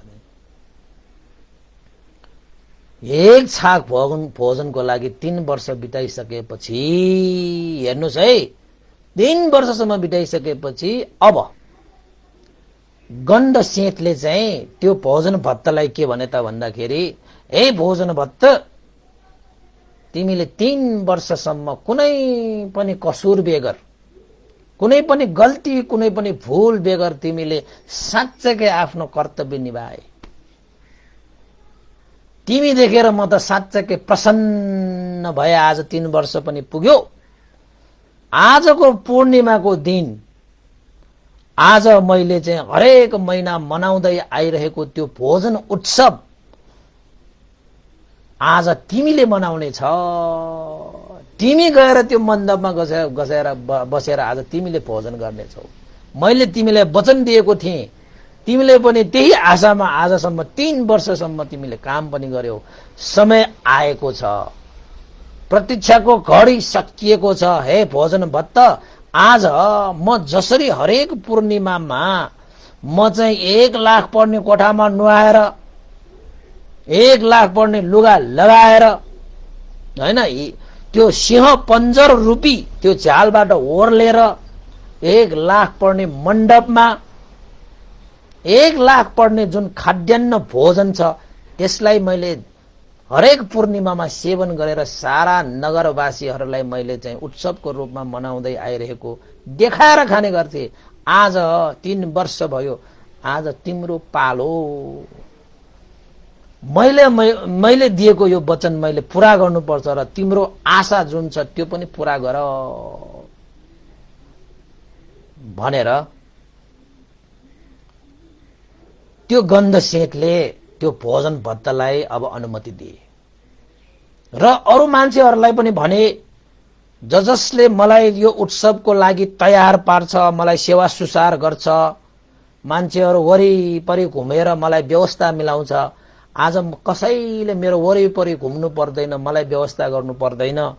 आज सबै जुन जुन व्यवस्था गरिरहेका छौं यो सेवकहरू, आज भोजन भत्तलाई नै सेवा गर, भोजन भत्तलाई नै व्यवस्था गर, भोजन भत्तलाई नै तिमीहरूले चाहिँ वरिपरि चारैतिर घुमेर त्यो मण्डपमा लिएर जाऊ। जुन सुविधा मैले लिएको थिएँ त्यो भोजन महोत्सवको लागि, आज त्यो सबै सुविधा भोजन भत्तको लागि प्रदान गर भनेर गन्ध सेतले आफूले वचन दिए अनुसार त्यो मान्छेलाई आफ्नो वचन पूरा गर्नको निमित्त अनुमति पनि दिए। बेमान चाहिँ गरेन, त्यहाँ बेमानको कुनै गुन्जाइस भएन। त्यहाँ त्यो भोजन भत्तलाई चाहिँ ओहो, मैले यही भोजन गर्नको निमित्त मैले 3 वर्षसम्म यो सेतको घरमा यसरी मैले चाहिँ दिन रात नबनिकन, घर जंगल नबनिकन मैले मेहनत गरेर आए। आज चाहिँ मालिक खुसी भएर आफूले चाहिँ त्यसरी महोत्सव मनाएर खाएको त्यो भोजन प्रदान गर्नको निमित्त मलाई अनुमति दिए। आज मैले 3 वर्ष अगाडिको त्यो इच्छा, त्यो चाहना मैले आफूले मेहनत गरेर पाउने भए भनेर यति खुसी भयो कि मान्छेहरूले आफूले चाहेको चिज हैन, आफूले इच्छा गरेको चिज, चाहना गरेको चिज प्राप्त गर्न पाउँदाखेरि खुसी हुने त स्वाभाविकै भयो। नभन्दै त्यहाँका मान्छेहरूले है त्यो अब भोजन भत्ताले 1 लाख पर्ने नुहाउँदै, वस्त्र लगाउँदै, माला अत्तरले चाहिँ सजाउँदै, चारैतिर मान्छेहरूले घेर्दै सेवा सुसारा गराउँदै, सिंह पञ्जरको झ्यालबाट ओर्लेर 1 लाख पर्ने मण्डपमा बसेर 1 लाख पर्ने त्यो भोजनलाई सेवन गर्न लागेको थियो। र त्यति बेला चाहिँ मान्छेहरूको यति भिड थियो कि त्यति बेला चाहिँ त्यहाँ उद्घोष गरेको थियो कि आजको यो पूर्णिमाको दिन 3 वर्षसम्म महाजनको घरमा दास भएर 3 वर्षसम्म चाहिँ दिन रात घर जंगल नबनिकन काम गरेर ठुलै मेहनत गरेर प्राप्त भएको आजको यो भोजन उत्सव अझ विशेष उत्सव हुनेछ, सबैले चाहिँ हेर्न आउन सक्नुहुनेछ भनेर त्यो नगरमा बाजा ठोकेर त्यहाँ चाहिँ उद्घोष गरेको थियो। आजको त्यो भोजन उत्सव अलिकति विशेष छ। पहिलाको भोजन उत्सवहरू त कतिपल्ट त हेरेर आइसकेको थियो, तर आजको भोजन उत्सव चाहिँ अलिकति बेग्लै के हो त भन्दाखेरि कसैले त्यो भोजन एक छाक खानको निमित्त 3 वर्षसम्म त्यो घरमा दास बसेको थियो, नोक्कर बसेको थियो भन्नु पर्यो तपाईको भाषाबाट। दिन रात काम गर्नु पर्थ्यो, घर जंगल भन्न पाइँदैन थियो। त्यसैले त्यो भोजन उत्सव चाहिँ अलिकति विशेष प्रकारको थियो कि मान्छेहरू पहिलाको पूर्णिमा भन्दा पनि अझै बढी मान्छेहरू ओइरो लाग्न थाल्यो कि भिड जम्मा हुन थाल्यो। मान्छेहरूको त तछाड मछाड साँच्चै भाग्य मानिरहेछ। एउटा सेटले खाने त्यो भोजन खान पाउने त्यो भोजन भत्त जसले चाहिँ 3 वर्षसम्म मेहनत पनि गरेको, एकातिर मेहनत छ, एकातिर त्यस्तो मूल्यवान भोजन छ। आजको भोजन उत्सव विशेष छ भन्दै मान्छेहरू त्यहाँ त भिडम्भिड। अब त्यो भोजन भत्त पनि जसरी पहिला गन्ध सेच चाहिँ उपस्थित हुन्थ्यो त्यसरी नै त्यो मञ्चमा उपस्थित भएर भोजन खान के लागेको थियो। घटना के भयो त भन्दाखेरि त्यही दिन त्यही समयमा गण्डमान पर्वत भनेको चाहिँ त्यो वाराणसीबाट अलिकति टाढा छ। गण्डमान पर्वतमा एकजना प्रत्येक बुद्धले समापति ध्यान बसेर 7 दिनको समापति ध्यान सकाएको रहेछ कि ठ्याक्कै पूर्णिमामा त्यो समापति ध्यान सकाएको रहेछ। अनि त्यो प्रत्येक बुद्धले चाहिँ आफ्नो समापति ध्यान भनेको 7 दिनसम्म के पनि खानपान नगरिकन नसुतिकन हैन निर्वाणलाई मात्रै आरमण गरेर ध्यान बस्नेलाई चाहिँ समापति ध्यान भनिन्छ। अब हामी साधारण मान्छे त बस्न सक्दैन, अरहन्त फल प्राप्त गरिसकेकाहरूले चाहिँ समापति ध्यानमा बस्नुहुन्छ कि उहाँहरू चाहिँ बाँचिरहँदाखेरि पनि निर्वाणलाई चाहिँ आरमण बनाएर निर्वाण अनुभव गरेर चाहिँ बस्ने ध्यान मात्र, निर्वाण मात्रै हुन्छ त्यहाँ, अरु के पनि हुँदैन। तपाईको इन्द्रियहरूको कुनै पनि कार्य हुँदैन, मनमा पनि केही चाहनै हुँदैन। निर्वाणको आरमण बनाएर बस्ने ध्यानलाई के भनिन्छ रे? समापति ध्यान। र त्यो समापति ध्यान पहिलाका बुद्ध प्रत्येक बुद्धहरूले श्रावक बुद्धहरूले चाहिँ 7 दिनसम्म बस्थ्यो। र अहिले पनि जहाँ त्यो वाराणसीमा भोजन उत्सव हुन्थ्यो त्यही दिन पूर्णिमाको दिन गन्धमान पर्वतमा प्रत्येक बुद्धले 7 दिन अगाडिबाट सुरु गरेको समापति ध्यानबाट उठेर त्यो प्रत्येक बुद्धले चाहिँ आफ्नो ध्यान दृष्टिले हेर्नु भएको रहेछ कि समापति ध्यानबाट उठेपछि समापति ध्यान बसेकाहरूलाई दान गर्नु, शील पालन गर्नु, हैन, ध्यान भावना गर्नु, उपदेश सुन्नुको फल महान हुन्छ के त्यहाँ तपाईको। किनभने त उहाँहरू त अरन्त भइसकेको, अझ यहाँ त फेरि प्रत्येक बुद्ध हुनुहुन्छ हैन। अनि त्यो प्रत्येक बुद्धहरूले समापति ध्यान सकिसकेपछि आज मैले कसलाई उपकार गरौँ भनेर उठ्नुहुन्छ हुँदो रहेछ कि। भगवान बुद्ध पनि बेला बखत बस्नुहुन्छ, तपाईको सारीपुत्र भन्तेहरू पनि समापति ध्यानमा बस्नु हुँदो रहेछ हैन। त्यो त निर्वाणको आरम्भ गरेर बस्ने भनेको त साह्रै उच्च स्तरको ध्यान भयो नि त तपाईको हैन। त्यो निर्वाण प्राप्त गरिसकेकाले मात्र बस्न सक्छ। हामीले त अब गाह्रै छ त्यसको नजिकको हैन समापति ध्यान भनेर चाहिँ अलिकति हामी समापतिको त्यो अंश लिएर चाहिँ हामी बस्न सकिएला। उहाँहरू अरन्तहरू बस्ने समापति जस्तो हामी त बस्न सक्दैनौँ। त्यसपछि त्यो प्रत्येक बुद्धले हेर्नु हुँदाखेरि त कसलाई आफ्नो ध्यान दृष्टिमा हेर्नुभयो त भन्दाखेरि केही भोजन भत्तलाई पो आफ्नो ध्यान दृष्टिमा हेर्नुभयो। मैले आज कसलाई उपकार गरौँ भनेर चाहिँ हेर्नु हुँदाखेरि त्यही भोजन भत्तलाई उपकार गर्ने भनेर चाहिँ ध्यान दृष्टिमा आयो। आज मैले त्यो ठाउँमा उपस्थित भएँ भने के त्यो भोजन भत्तले मलाई उपस्थापन गर्छ कि गर्दैन, उसले पुण्य गर्छ कि गर्दैन भनेर हेर्नु हुँदाखेरि यदि प्रत्येक बुद्ध उसको अगाडि आयो भने उसको लागि त्यो उपकार हुनेछ, कल्याण हुनेछ, मंगल हुनेछ, उसको हित सुखको निमित्त हुनेछ भनेर त्यो प्रत्येक बुद्धले आफ्नो ध्यान दृष्टिले हेरिसकेपछि थाहा पाइसकेपछि अब म त्यो भोजन उत्सव भएको ठाउँमा जहाँ चाहिँ भोजन भत्तले त्यो भोजन सेवन गर्न लागिरहेको छ त्यो ठाउँमा म आज गइहाल्नु पर्छ र त्यो भोजन भत्तले उपकार गर्नुपर्छ भनेर प्रत्येक बुद्ध त्यहाँ त्यो गण्डमान पर्वतबाट प्रत्येक बुद्ध अब हिँडेर आउनुभयो भने त टाइम लाग्ने भयो त्यहाँ। त्यसैले गण्डमान पर्वतबाट त्यो प्रत्येक बुद्ध आकाश मार्गबाट उडेर आउनु भएको रे, हाम्रो प्लेन आएको जस्तो कि। त्यति बेला बुद्धहरू त्यसरी चाहिँ हैन आकाश मार्ग प्रयोग गर्नुहुन्थ्यो। अब हामीलाई अहिले भन्दाखेरि हो र भन्नु होला, अब वैज्ञानिकहरूले चाहिँ प्लेन चाहिँ उडाए भोलिपर्सि हेरेरै जानुहोस् मान्छेहरू पनि चरा जस्तो पखेटा नभइकन पनि उडेर जान्छ एक दिन। त्यतिसम्म त हामीसँग पनि क्षमता छ कि पखेटै चाहिँदैन। अहिले त चराहरू उडिरहँदाखेरि कस्तो उडिरहेको, हामी मान्छे त उड्नै सक्दैन भन्नु होला। तपाईले ध्यानबाट तपाईले ज्ञान प्राप्त गर्दै जानुभयो भने त्यो पखेटा हल्लाउनु पनि पर्दैन हामीले त। हामी पनि सुरुरु आफ्नो मन हो पखेटा। त्यो आकाश मार्गबाट गए भनेको चाहिँ उनीहरूको सबै पखेटा, इन्धन, ह्यान्डल सबै मनै हुन्छ।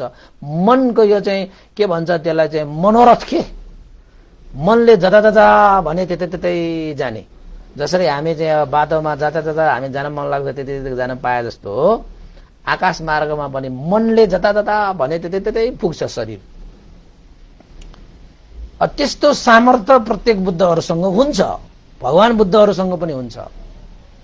त्यति बेलाको रिद्धि सिद्धि प्राप्त भएका भिक्षुहरूसँग पनि हुन्छ, श्रावक बुद्धहरू हैन। अब हामीसँग अहिले चाहिँ नभए पनि त्यति बेलाको त्यो प्रत्येक बुद्धसँग आकाशबाट उडेर आउने सक्ने क्षमता पनि थियो र प्रत्येक बुद्धले चाहिँ आकाश मार्गबाट आउनु भएर पाल्नु भएर त्यो भोजन उत्सवको त्यो बीचमा चाहिँ उभिन आउनुभयो। प्रत्येक बुद्ध उभिन आउनुभयो। कसरी त भन्दाखेरि पात्र बोकेर। सारा मान्छे चारैतिर चाहिँ विरम्भिर बसिरहेको छ।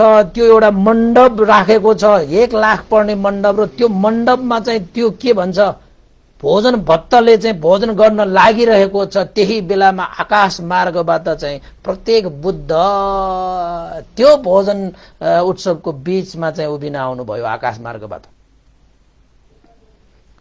सारा मान्छे आश्चर्य भए प्रत्येक बुद्ध त आकाश मार्गबाट आउनुभयो भनेर। त्यही बेला त्यो भोजन भत्तले पनि त्यो प्रत्येक बुद्धलाई देख्नुभयो।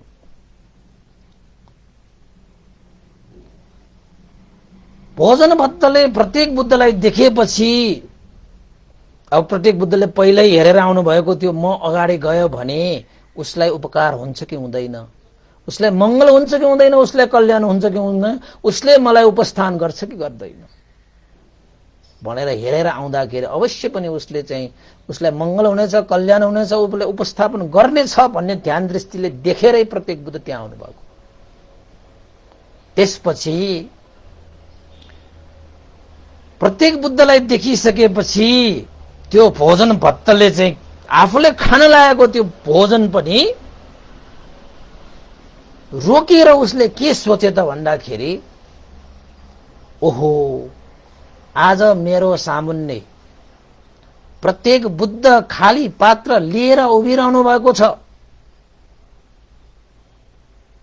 प्रत्येक बुद्ध बन्नको निमित्त सानो तिनो पारमिता गुण धर्मले पूरा गरेर प्रत्येक बुद्ध हुन सक्ने होइन, ठुलै महान पुण्य सम्पादन गरेर प्रत्येक बुद्धहरू हुने हो। यस्ता बुद्धहरूलाई दान गर्नुको फल महान हुन्छ। यस्ता प्रत्येक बुद्धको उपस्थापन गर्नु, सेवा गर्नु महान हुन्छ।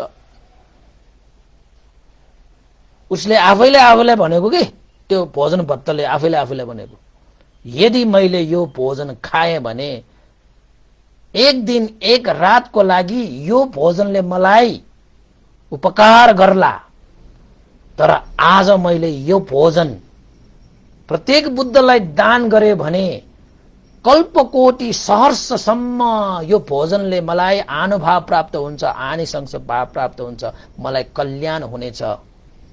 विगतको समयमा मैले यस्तै भोजन दान गर्न नपाएको कारणले श्रमण भिक्षुहरूलाई, प्रत्येक बुद्धहरूलाई दान गरेर नआएको कारणले गर्दाखेरि आज मैले दुःख कष्ट सहेर यस्तो एउटा भोजनको लागि पनि मैले 3 वर्षसम्म कसैको घरमा दास बन्नु पर्यो। पहिला मैले चाहिँ बिउ रोपेर नआएको कारणले यो जन्ममा मैले धेरै मेहनत गरेर दुःख कष्ट गरेर एक छाकको लागि यत्रो मेहनत गर्नु पर्यो, परिश्रम गर्नु पर्यो। तर आज प्रत्येक बुद्ध मेरो सामुन्ने हुनुहुन्छ। कसैले त्यसरी चाहिँ सजिलैसँग प्रत्येक बुद्धहरू भनेको आफ्नो सामुन्ने त्यसरी प्रादुर्भाव हुँदैन। त्यसैले मैले यो जुन भोजन छ मैले सेवन नगरिकन यो भोजनलाई म अवश्य पनि प्रत्येक बुद्धलाई दान गर्नेछु भनेर उसले आफैलाई सम्झाएको, आफैले आफूलाई अनुशासित गरेको, आफैले आफैलाई नै निर्देशन दिइरहेको के त्यहाँ, हे भोजन भत्त तिमीले यो भोजन खायौ भने प्रत्येक बुद्ध अगाडि आइरहेको त्यो अवसरलाई तिमीले चुकाउने छौ। यो भोजन तिमीले खायो भने एक दिन एक रात मात्र त्यसले तिमीलाई चाहिँ आनिशंस देला, तिमीलाई एक दिन एक रात मात्रै त्यसले चाहिँ प्राण देला, त्यसको फल देला। तर प्रत्येक बुद्धलाई यो भोजन दियो भने तिम्रो लागि कल्पकोटि सहर्षसम्म यो भोजनले तिमीलाई उपकार गर्नेछ। हे भोजन भत्त तिमीले यो भोजन नखाइकन प्रत्येक बुद्धलाई देऊ, प्रत्येक बुद्धलाई देऊ, प्रत्येक बुद्धलाई देऊ भन्दै मनमा चाहिँ आफैलाई त्यसरी खचखच्याउँदैछ के त्यहाँ चाहिँ, खचखच्याउँदैछ के त्यहाँ चाहिँ। त्यो भोजन भत्तले के सोचे त भन्दाखेरि ठुला विपुल सुख प्राप्त गर्नको निमित्त ससानो सुखलाई त त्याग गर्न सक्नुपर्छ। यो आज मैले भोजन हुन त मैले 3 वर्षसम्म चाहिँ मेहनत गरेर प्राप्त भएको यो भोजन हो, धेरै मेहनत गरेर प्राप्त भएको भोजन हो। तर प्रत्येक बुद्धलाई यो भोजन दान गर्न पाए भने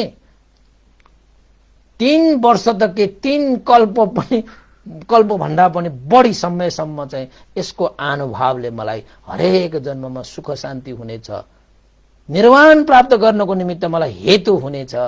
यस्तो सुखको अगाडि यो 3 वर्षको दुःख त के हो। त्यसैले हे भोजन भत्त यो भोजनलाई त्याग, यो भोजनलाई त्याग, यो भोजनलाई त्याग भन्दै त्यो मनमा चाहिँ द्वन्द भइरहेको के हेर्नुस् त 3 वर्षसम्म कसैको घरमा दास भएर प्राप्त भएको त्यो एक छाक भोजन पनि आखिरमा दानको महिमा बुझ्ने व्यक्तिले त्यसरी प्रत्येक बुद्धहरू आउँदाखेरि भोजन दिन योग्य व्यक्तिहरू आउँदाखेरि श्रद्धा राखेर गौरव राखेर आखिरमा प्राप्त दान दिने चाहिँ श्रद्धा उत्पन्न गराए अन्तस। हेर्नुहोस् है, त्यो दानको महिमा बुझ्ने मान्छेले मात्र यो काम गर्न सक्छ, अरूले त गर्न नै सक्दैन। कहाँ मैले यही भोजनको लागि 3 वर्षसम्म मैले मेहनत गरेको, 3 वर्षसम्म कसैको घरमा दास बसेर कमाएको यो भोजन यसैको निमित्त मैले यत्रो समय बिताएँ भने अब प्राप्त गर्ने बेलामा कोही अगाडि आयो भन्दैमा कसरी दिन सक्छु भनेर सोध्लान्। तर त्यो भोजन भत्तले त्यसो सोध्दैन। प्रत्येक बुद्धलाई दान गर्नुमा नै कति सहर्षसम्म चाहिँ आनिसंस प्राप्त हुने देखेर आखिर भोजन भत्तले चाहिँ उठेर गएर सारा मान्छेहरू त्यहाँ वरिपरि चाहिँ त्यो भोजन उत्सव हेर्नको निमित्त त्यहाँ उपस्थित भइरहेको थियो। प्रत्येक बुद्ध त्यहाँ चाहिँ मौन भएर उभिरहनु भएको थियो पात्र लिएर, भोजन भत्तले पनि त्यो पात्र लिएर हैन, त्यो खाना लिएर भोजन लिएर अनि बिस्तारै प्रत्येक बुद्धको सामुन्ने आउनुभयो। एकजनालाई त्यो भोजन बोकाएर आफूले त्यो प्रत्येक बुद्धलाई पञ्चाङ्ग वन्दना गरे। घोडा 2टा, हात 2टा र शिर निहुराएपछि 5वटा अङ्ग पूर्ण हुन्छ। त्यो 5वटा अङ्ग पूरा गरेर चाहिँ प्रत्येक बुद्धलाई त्यो भोजन भत्तले चाहिँ वन्दना गरेर नमस्कार गरेर आखिरमा त्यो भोजन बायाँ हातमा त्यो भोजन राखेर दायाँ हातले प्रत्येक बुद्धको त्यो पात्रमा भोजन दान गर्न थाले। खाएन आफूले, भोजन दान गर्न थाले। प्रत्येक बुद्धले पनि पात्र थापेर बस्नुभयो। आधी पात्र त्यो भरिसकेपछि प्रत्येक बुद्धले आफ्नो त्यो पात्रको बिर्को राखे। बिर्को राखेपछि त्यो भोजन भत्तले के भने त भन्दाखेरि प्रत्येक बुद्ध मलाई यो लोक र परलोकमा पनि उपकार गरिदिनुस्। यो भोजन एकजनाको निमित्त मात्र पर्याप्त छ। त्यसैले तपाईलाई मैले आदि भोजन दान गरे भने तपाईको लागि पनि पर्याप्त हुँदैन, मेरो लागि पनि यो पर्याप्त हुँदैन। यो भोजन एकैजनाको लागि मात्रै पर्याप्त भएको कारणले तपाईले पात्रको त्यो बिर्को खोल्नुहोस् र यो भोजन पूर्ण रूपमा तपाईले चाहिँ ग्रहण गरे मेरो जीवनमा चाहिँ उपकार गरिदिनु होला। यो लोक र परलोकको लागि मलाई संग्रह गरिदिनु होला भनेर त्यो भोजन भत्तले प्रत्येक बुद्धलाई वन्दना गर्दै प्रार्थना गर्नुभयो। हेर्नुस् त, भोजन दान गरेर पनि आदि पनि दिनु भएन, पुरै दिनुपर्छ भन्ने सोचेर अब एकैजनाको निमित्त पर्याप्त भएको त्यो खाना अब आदि मात्र के दिनु हैन। प्रत्येक बुद्धलाई दान गर्नुको चाहिँ महान आनिसंस भनेको कति छ भन्ने कुरा त त्यो चाहिँ भोजन भत्तलाई सोध्नुस् न तपाईं। 3 वर्षसम्म त्यसरी चाहिँ दास बसेर चाहिँ कमाएको त्यो भोजन पनि प्रत्येक बुद्ध आउने बित्तिकै हर्षका साथ प्रत्येक बुद्धलाई खुसी भएर प्रत्येक बुद्ध देख्ने मात्र बित्तिकै त्यत्रो प्रीति उत्पन्न भयो कि उसले चाहिँ भोजन दिन नै पाएको थिएन, अब मैले भोजन दिन पाउने भए भनेर खुसी भए। प्रत्येक बुद्धले भोजन दिइरहँदाखेरि पनि खुसी भए। प्रत्येक बुद्धले चाहिँ पात्रको त्यो बिर्को लगाउँदाखेरि पनि फेरि त्यो बिर्को चाहिँ हैन ओपन हैन खोल्न लगाउनु भएर त्यो भोजन भत्तले त्यो प्रत्येक बुद्धको त्यो पात्रमा भरि तपाईले भोजन दान गरिदिनु भयो। त्यसपछि सबै भोजन प्रत्येक बुद्धलाई दान गरिसकेपछि घोडालाई टेकेर त्यो भोजन भत्तले हात जोडेर प्रत्येक बुद्धलाई के प्रार्थना गरे त भन्दाखेरि भन्थे, यो भोजन दानको अनुभवले मलाई सुगति निर्वाणको लागि यो भोजन दान हेतु बनोस् र तपाईले प्राप्त गर्नुभएको ज्ञान मैले पनि प्राप्त गर्न सकोस् भनेर त्यो चाहिँ भोजन भत्तले प्रत्येक बुद्धको सामुन्ने घोडा टेकेर हात जोडेर त्यसरी प्रार्थना गरे।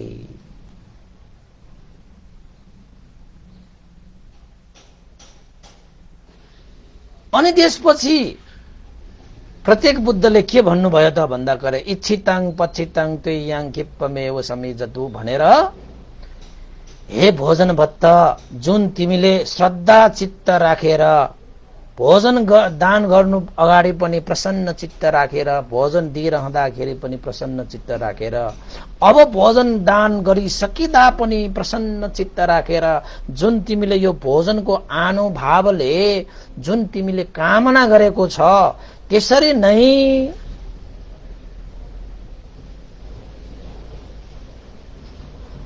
जन्म जन्मान्तरसम्म जसरी भोजन हामीले सेवन गर्दाखेरि सुख पाउँछौ त्यसरी नै जन्म जन्मान्तरसम्म तिमीले चाहिँ सुख प्राप्त होस् धर्मको भागी बनोस् जसरी तिमीले कामना गरेका छौ त्यसरी नै चिन्ता मणि स्वरूप मनोकामना पूरा होस् आकाशमा पूर्णिमाको दिन चन्द्रमा पूर्ण भए जस्तै पूर्ण चन्द्र समान मनोहर तिम्रो पनि पूरा होस् जुन धर्म मैले चाहिँ प्राप्त गरेको छु त्यही धर्म तिमीले पनि लाभ गर्न सकोस्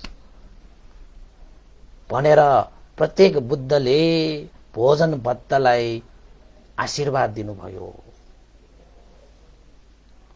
त्यसरी आशीर्वाद दिइसकेपछि त्यो भोजन भत्त त यसरी खुसी भए कि तिर्खाएकालाई पानी मिलेको जस्तो थकाइ लागेकालाई चौतारी मिलेको जस्तो बाटो बिराएकालाई बाटो मिले जस्तो अँध्यारोमा गएकालाई ज्योति मिलेको जस्तो उसलाई चाहिँ यति प्रीति उत्पन्न भयो कि उसले चाहिँ मैले यस्तो पुण्य सम्पादन गर्न पाए जुन पुण्यको कारणले मैले आफ्नो जीवनलाई सुखरूपी बिउ रोप्न पाए हरेक जन्ममा सुख भोग गर्ने त्यस्तो एउटा बिउ पनि रोप्न पाए र अन्ततः सम्पूर्ण दुःखबाट मुक्त हुने निर्वाण धर्मलाई पनि साक्षात्कार गर्ने त्यस्तो चाहिँ हेतु प्रत्येक कारण मैले बनाए भनेर त्यो भोजन भत्त न त यति प्रसन्न भए त्यसपछि त्यो प्रत्येक बुद्धले जुन प्राप्त भएको जुन भोजन छ पात्रमा लिएर अधिष्ठान गरे म यो पात्र लिएर गन्धमान पर्वतमा जानेछु र गन्धमान पर्वतमा आकाश मार्गबाट गएको त्यो दृश्य यहाँका सबै मान्छेहरूले त्यो दृश्य देख्न पाओस् भनेर अधिष्ठान गर्नुभयो। त्यही अधिष्ठान अनुसार त्यो प्रत्येक बुद्ध त्यहाँबाट आकाश मार्गबाट उडेर गएर गन्धमान पर्वतमा जानुभयो। पर्वत जतिसुकै टाढा भए पनि त्यहाँका मान्छेहरूले आफ्नै अगाडि भइरहेको जसरी देखिने किसिमले त्यो प्रत्येक बुद्धले आफूसँग प्राप्त भएको त्यो भोजन 500 जना अरू प्रत्येक बुद्धहरूलाई बाँडेर दिए। सबैलाई पर्याप्त हुने गरी त्यो भोजन बाँडियो। कसैको पात्र पनि खाली भएको भन्ने पाएन। हुन त त्यो भोजन बद्धले चाहिँ प्रत्येक बुद्ध एकजनालाई मात्रै प्रदान गर्नु भएको थियो, तर त्यही भोजन गन्धमान पर्वतमा त्यो प्रत्येक बुद्धले सबैको लागि समान रूपमा बाँड्दाखेरि सबैको पात्र भरि भराउ थियो र त्यो पात्रमा भएको त्यो भोजन सबै 500 जना प्रत्येक बुद्धहरूले सेवन गर्नु भएको त्यो दृश्य चाहिँ टाढाको डाँडामा भए पनि पर्वतमा भए पनि त्यहाँका मान्छेहरूले त्यो दृश्य देखेर ओहो भोजन भत्तले साँच्चै ठूलो त्याग गरेछ, ठूलो उपकार भएछ, उसको ठूलो उपकार भएछ भनेर त्यहाँका मान्छेहरूले त्यो भोजन भत्तको जय जयकार गर्न थाले। त्यहाँका हो हल्ला मचिने गरी ओहो भोजन भत्तले साँच्चै चाहिँ मुस्किल काम सम्पादन गरे, साह्रै गाह्रो काम सम्पादन गरे, जसको लागि उसले 3 वर्षसम्म कसैको घरमा दास बसेर त्यो प्राप्त भएको भोजन पनि उसले दानको महिमालाई बुझेर प्रत्येक बुद्धहरूलाई चाहिँ अब दान गरे। साँच्चै महान काम, साँच्चै धन्य काम। भोजन भत्त जय होस्, भोजन भत्त जय होस् भनेर चाहिँ त्यसरी त्यहाँ हो हल्ला हुँदाखेरि त त्यो गण्डर सेठ छ नि, महाजन सेठ, ऊ त उसको महलमा बसिरहेको। त्यो हो हल्ला सुनेपछि त्यो गण्ड सेठले के विचार गरे त भन्दाखेरि मान्छेहरूले त यसरी हो हल्ला त गरेको छैन, शान्त भावले पहिला त हरेक पूर्णिमामा भोजन गरेको हेर्नुहुन्थ्यो, आज चाहिँ हो हल्ला गर्न थालेछ। सायद यो भोजन भत्तले त्यस्तो मिष्ठान्न भोजन, कहिले खान नपाएको भोजन खाएर उसले सायद चाहिँ पचाउन नसकेको हो कि खान नसकेको हो कि के भएको रहेछ भनेर एउटा मान्छेलाई चाहिँ हेर्न पठाएछ। मान्छे आएर हेर्दाखेरि त त्यहाँको सबै वातावरणहरू थाहा पाएपछि त्यो गण्ड सेठलाई भन्न गएछ, सबै जानकारी दिन गएछ, यस्तो भयो उस्तो भयो, त्यहाँ त यस्तो भयो उस्तो भयो भनेर त्यो पहिलाको सबै घटनाहरू सुनाउन थालेछ। त्यस्तो घटना सुनेपछि ओहो, साँच्चै त्यो भोजन भत्तले प्रत्येक बुद्ध आउँदाखेरि उसले साँच्चै भोजन दान गर्यो र भनेर चाहिँ त्यो आश्चर्यको त्यो घटना सुनेर चाहिँ गण्ड सेठ चाहिँ भोजन भत्तको अगाडि आएर, हे भोजन भत्त, के तिमीले साँच्चै 3 वर्षसम्म यसले दास भएर काम गरेर तिमीले प्राप्त भएको यो भोजनलाई साँच्चै तिमीले प्रत्येक बुद्धलाई दान गरेको हो भन्दाखेरि भोजन भत्तले पनि मैले 3 वर्षसम्म यही भोजनको लागि घर खेत जंगल रात दिन नबनिकन मैले चाहिँ कार्य सम्पादन गरे, तर प्रत्येक बुद्ध मेरो सामुन्य उपस्थित हुँदाखेरि त्यो भोजन सेवन गरेर मैले एक दिन एक रात त मैले चाहिँ आफूलाई चाहिँ संग्रह गर्न सक्थ्यो होला, तर प्रत्येक बुद्धहरूलाई दान गर्नु भनेको त कल्पकोटि सहस्र चाहिँ आफूलाई संग्रह गर्नु हो भनेर त्यहाँ भोजन बद्धले त्यस्तो कुरा गर्दाखेरि सबै मान्छेहरूले चाहिँ के गर्न थाले त भन्दाखेरि चाहिँ यस्तो महान काम त चाहिँ यस्ता ठुलठुला धनी मान्छेहरूले चाहिँ गर्नुपर्ने कामहरू हो, जोसँग सामर्थ्य थियो तिनीहरूले त साँच्चै गर्न योग्य कामहरू हो, तर आज चाहिँ भोजन भत्त जस्तो चाहिँ हैन एक छाक त्यस्तो खानको लागि त्यत्रो काम गर्नुपर्ने मान्छेले पनि त्यस्तो महान काम गरिदिए। यस्तो त धनाढ्य हैन धन भएका त्यस्ता व्यक्तिहरूले मन बनाएर यस्तो कार्य गर्नुपर्ने यो कार्य हो भन्दै त्यहाँ त आवाज उठ्न हैन एउटा गुन्जायमान भइसकेपछि त त्यो गन्त सेठको मनमा के पर्यो त भन्दाखेरि ओहो यस्तो एउटा चाहिँ गरिब मान्छे जसले चाहिँ आजको खानको निमित्त आजै मेहनत गरेर कमाएर खानुपर्ने, अझ यो भोजन त उसलाई 3 वर्षसम्म मेरो घरमा काम गरेर प्राप्त भएको यो भोजनलाई पनि उसले प्रत्येक बुद्धहरूलाई दान गर्नुको महिमा बुझेर उसले त्यो भोजन पनि त्यागे। यस्ता व्यक्तिले त यस्तो त्याग गर्न सक्ने रहेछ, म जस्तो धनको कुनै कमी नभएको, धनको वर्षा जस्तै वर्षा आएको जस्तै धनहरू वर्षिने मेरो यो सामर्थ्य भएको म जस्तो धनाढ्य व्यक्तिले पनि यस्तो काम गर्न सकेको छैन। यो व्यक्तिले यस्तो काम गरे, आज सबैले उसको चाहिँ हाई हाई गरिरहेको छ। यस्तो सुख त कहाँबाट पैसाले किन्न पाउँछ। साँच्चै उसले ठुलै त्याग गरेको रहेछ। यस्ता व्यक्तिहरू भनेको सानोतिनो मन भएको व्यक्तिहरू हुँदैन, यस्ता मनको धनी मान्छे पो धनी त, म त धनको मात्र धनी, यो मान्छे त मनको धनी रहेछ।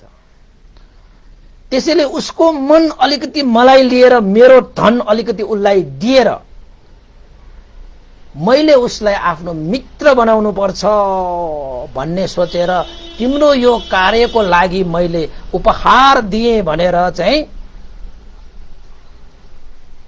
हजारौं चाहिँ कासारपन उसलाई उपहारको रूपमा दिएर तिमीले गरेको जुन पुण्य छ मेरो लागि पनि अनुमोदन गरिदेऊ, तिम्रो लागि मैले हजारौं कासारपन तिम्रो लागि उपहार रूपमा दिए, मलाई पनि तिम्रो पुण्य अनुमोदन गराइदिनुहोस्, मलाई पनि भाग लगाइदिनुहोस् है, मलाई पनि भाग लागोस् भनेर आशिका गरिदेऊ भनेर भनेपछि भोजन भत्तले के भने त भन्दाखेरि अरू धन सम्पत्ति भनेको बाँडेपछि घटिन्छ होला, तर पुण्य रूपी सम्पत्ति भनेको जति बाँडिन्छ त्यति बढिन्छ। हे गन्धसेत, हे महाजन, मैले जति पनि पुण्य गरेँ त्यो पुण्यको भाग तपाईलाई पनि लागोस् भनेर आखिरमा पुण्यको भाग पनि बाँडिदिए। त्यसपछि त्यो गन्धसेत महाजन खुसी भएर तिमी त मनको धनी, म त धनको धनी, तिम्रो मन अलिकति मलाई, मेरो धन अलिकति तिमीलाई दिएर तिमी र म समान भएर हर्ष भएर कल्याण मित्र भएर बाँचौं।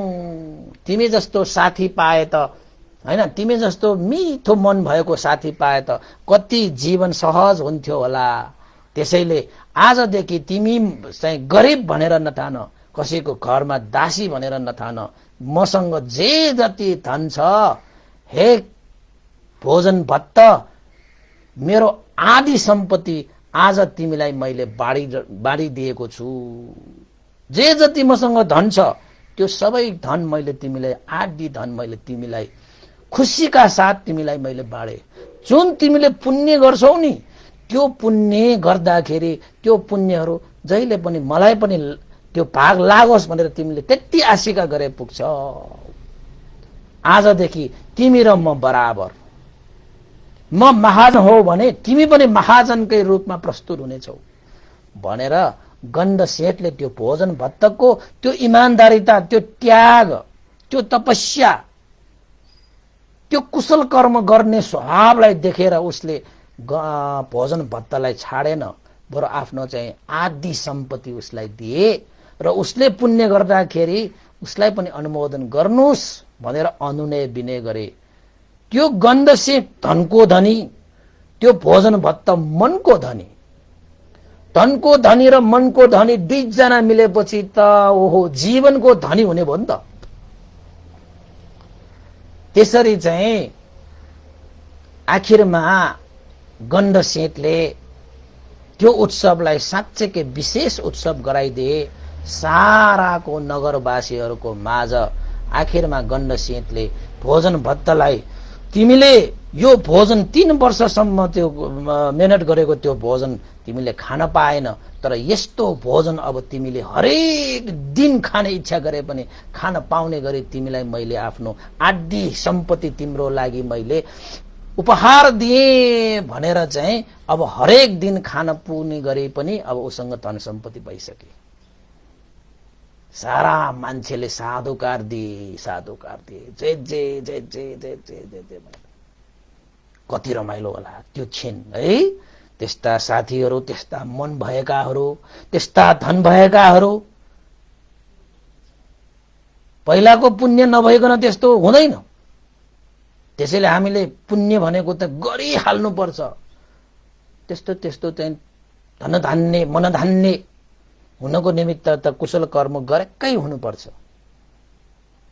त्यसपछि त्यो कुरा चाहिँ अब त्यो नगरमा फैलियो, शहरमा फैलियो, हुँदा हुँदा हुँदा हुँदा हुँदा त्यो एउटा राज्यमा पनि फैलियो। राज्यभरि फैलिएपछि राजाको कानमा पनि पर्यो। एकजना भोजन भत्त नामक त्यो किसानले, त्यो गाउँले मान्छेले 3 वर्षसम्म दास बसेर प्राप्त भएको त्यो भोजन प्रत्येक बुद्धलाई दान गरे र त्यो गन्धसेठले खुसी भएर उसलाई आफ्नो आदि सम्पत्ति दिएर आफ्नो हैसियतमा राखे। अब उसले एक दिन मात्र त्यस्तो भोजन खाने होइन कि हरेक दिन भोजन गर्न चाहे पनि उसले खान सक्ने बनाइदिए भनेर त्यस्तो एउटा चाहिँ महान त्यो कुरालाई राजाले सुनेपछि त ओहो हाम्रो नगरमा यस्तो आश्चर्यको घटना घटेछ। भनेर त्यो भोजन भत्तलाई साँच्चैकै त्यो त्यागी मान्छे रहेछ, साँच्चैकै महान मान्छे रहेछ, साँच्चैकै मनको ठुलो मनको धनी मान्छे रहेछ, यस्ता मान्छेलाई त सम्मान गर्नुपर्छ भनेर राजाले महान धन सम्पत्तिले उसलाई चाहिँ एउटा पदवी दिएर होइन उसलाई सम्मान गरेर राजाले पनि त्यो भोजन भत्तलाई के पदवी दिए त भन्दाखेरि तिमी पनि आजदेखि भोजन भत्त मात्र होइन, तिमी पनि आजदेखि भोजन भत्त महाजन सेठ भनेर मैले तिमीलाई पदवी दिए भनेर राजाले महान होइन धन धान्य चाहिँ उपहार सहित भोजन भत्त महाजन सेठको उपाधि पनि दिए। सबैले भन्न थाले भोजन भत्तले प्रत्येक बुद्धलाई दान गरे बापत यही जन्ममा सबैले देखिने किसिमले उसलाई ठूलै आनिसंस प्राप्त भयो। गन्ध सेठले पनि उसलाई ठूलै उपहार दिए, राजाले पनि ठूलै उपहार दिए, उसलाई चाहिँ पदवीसम्म पनि दिए। साँच्चैकै उसले प्रत्येक बुद्धलाई भोजन दान गरेको आनुभावले तत्क्षण यहीको यही उसलाई चाहिँ त्यो भोजन दानको आनुभाव प्राप्त भयो भनेर सबैले चाहिँ त्यो गुन्जायमान हुने गरी त्यहाँ चाहिँ त्यो कुराहरू चाहिँ प्रस्टिन थाल्यो।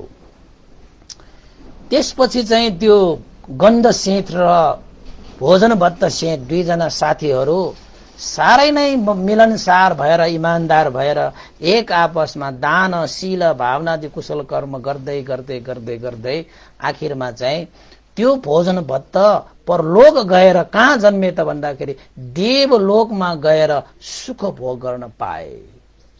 कतिसम्म सुख भोग गर्न पाए त भन्दाखेरि बुद्धान्तर भनेर भनिन्छ।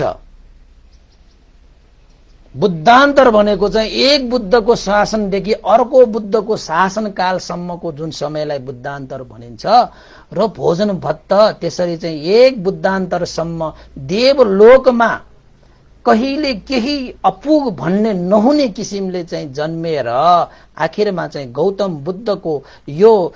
बुद्धको समयमा श्रावस्तीमा सारीपुत्र भन्तेको उपस्थापक उपासक उपासिकाहरूको घरमा प्रतिसन्धि ग्रहण गरे। त्यही भोजन भत्त है। जुन लोकमा ऊ गए त्यहाँ उसले चाहिँ यो चाहिँ जरा जीर्ण मरण दुःखहरू बाहेक अरू कुनै पनि दुःख उसले भोग गर्नु परेन।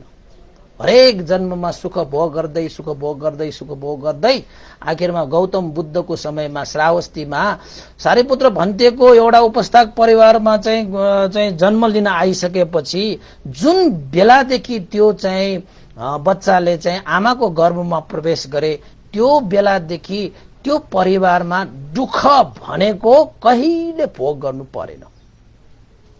त्यो बच्चा त्यति लक्षणको थियो कि उसले त्यो पुण्यवान बच्चा हो नि त्यो भोजन भत्त के परलोक गएर देवलोक गएर घुमेर आएर एक बुद्धान्तर भनेको धेरै कल्पौं कल्पसम्म देवलोकमा सुख भोग गरेर फेरि भगवान बुद्धको समयमा जन्मिन आएको। जब गर्भमा उसले चाहिँ गर्भ धारण गरे त्यति बेलादेखि त्यो परिवारमा दुःख भनेको नामो निशान नहुने गरी सदा सुखै सुख भएको कारणले गर्दाखेरि उसको आमाले सारीपुत्र भन्तेलाई अनुनय विनय पनि गरेको थिए। भन्थे यो बच्चा जुन बेलादेखि गर्भमा प्रवेश भए त्यति बेला हामीले सुखै सुख अनुभव गरे, त्यसैले यसको नाम पनि सुख राखिदिनु होला भनेर नै आमा चाहिँले नै सारीपुत्र भन्तेलाई त्यो विस्तृत त्यो जानकारी गर्दाखेरि सारीपुत्र भन्तेले पनि त्यो बच्चाको नाम चाहिँ सुख भनेर चाहिँ नाम राखेको थियो। नाम राखिसकेपछि त्यो बच्चा त्यो सुख 7 वर्ष भएपछि त्यो सुख बच्चाले आफ्नो आमा बुवालाई चाहिँ अनुमति मागेको थियो। आमा बुवा मलाई पनि प्रबज्य हुने मलाई पनि अनुमति दिनुहोस् भनेर 7 वर्षको उमेरमा त्यो बच्चाले प्रबज्य मागेको। त्यो सुख पुत्रले त्यसरी प्रबज्य मागेको थियो। आमा बुवाले पनि उसको लक्षणहरू देखेर उसको चाहिँ इच्छाहरू देखेर आमा बुवाले पनि उसलाई रोकेन र त्यो सुख 60 वर्षको उमेरमा सारीपुत्र भन्तेको उपाध्यायमा सामनेर पनि भए। 60 वर्षको उमेरमा आफैले इच्छा गरेर त्यसरी चाहिँ प्रवज्या हुने भनेको त कमै मान्छेहरूले मात्र पाउँछ, कमै पुण्य संस्कार भएकोले मात्र त्यस्तो गर्न सक्छ। किन त उसले चाहिँ प्रत्येक बुद्धसँग चाहिँ भोजन दान गरेर प्रार्थना गरेर आएको थियो नि, मैले चाहिँ जन्म जन्मान्तर सुख भोग गर्न पाऊँ, धर्मको भागी बन्न पाऊँ, तपाईले जस्तो ज्ञान प्राप्त गर्नु भएको थियो त्यो ज्ञान मैले पनि प्राप्त गर्न पाऊँ भनेर चाहिँ आशिका गरेर आएको थियो नि त। र प्रत्येक बुद्धले पनि उसको अनुभव देखेर यस्तै होस्, जसरी पूर्णिमाको दिन आकाशमा चन्द्रमा पूर्ण हुन्छ त्यसरी नै तिम्रो मनोहर पूर्ण होस्, चिन्ता मणि स्वरूप मनोकामना पूरा होस् भनेर प्रत्येक बुद्धले चाहिँ त्यसरी आशीर्वाद दिएको थियो नि त। अब सुख त भोग गरे, एक बुद्धान्तरसम्म कल्पसम्म देवलोकमा गएर बसेर उसले सुख पनि भोग गरेर आइसके। अब अन्तमा प्रत्येक बुद्धहरूले प्राप्त गरेको त्यो निर्वाण साक्षात्कार धर्मलाई अब लाभ गर्नु परेन। त्यसैले त्यही धर्मलाई लाभ गर्नको निमित्त सुख नामक बालक जन्मेर सुख सामनेर भएपछि 60 वर्षको उमेरमा र अन्ततः सारीपुत्रको उपाध्याय सारीपुत्र भन्तेको हैन चेला भएर त्यो सामनेरले प्रवज्या ग्रहण गरिसकेपछि श्रोतापन्न फल पाए। 7 वर्षको उमेरमा है सुख सामनेरले पनि तपाईहरुले चाहिँ 7 वर्षको उमेरमा चाहिँ श्रोतापन्न पाएका थिए र भगवान बुद्धको चाहिँ चतुर आर्य सत्य आदि इत्यादि धर्महरू अनित्य दुःख अनात्मा धर्महरूलाई श्रवण गरिसकेपछि त्यो 7 वर्षको त्यो सामनेरले आखिरमा अन्तस अर्हन्त फल पनि प्राप्त गरी लिए। सम्पूर्ण दुःखबाट मुक्त भएर गए, भवचक्रबाट छुटकारा पाए, तृष्णाको जालबाट फुट्केर गए, अविद्याको सागरबाट तरेर गए 7 वर्षको उमेरमा। त्यो किन त्यसरी चाहिँ उसले प्राप्त गर्न सकेको अनुभव कसरी त भन्दाखेरि पहिलाको जन्ममा बुद्धान्तर हैन, पहिलाको जन्ममा 3 वर्षसम्म चाहिँ दास भएर काम गरेर प्राप्त भएको त्यो भोजनलाई आफूले खायो भने एक दिन एक रात मात्र मलाई यसले चाहिँ संग्रह गर्न सक्छ। यदि मैले प्रत्येक बुद्धलाई दान गरे भने कल्पकोटि सहस्रसम्म मलाई संग्रह गर्न सक्छ भन्ने थाहा पाएरै प्रत्येक बुद्धको पात्रमा सबै भोजन दान गरेर आएको अनुभवले नै आज त्यो सुख सामनेर नामक त्यो सामनेरले 7 वर्षको उमेरमा श्रोतापन्न सारीपुत्र भन्तेको अगाडि त्यसपछि भगवान बुद्धको सामुन्ने भगवान बुद्धको शिक्षा अभ्यास गरिसकेपछि अर्हन्त फल पनि प्राप्त गरेर गए।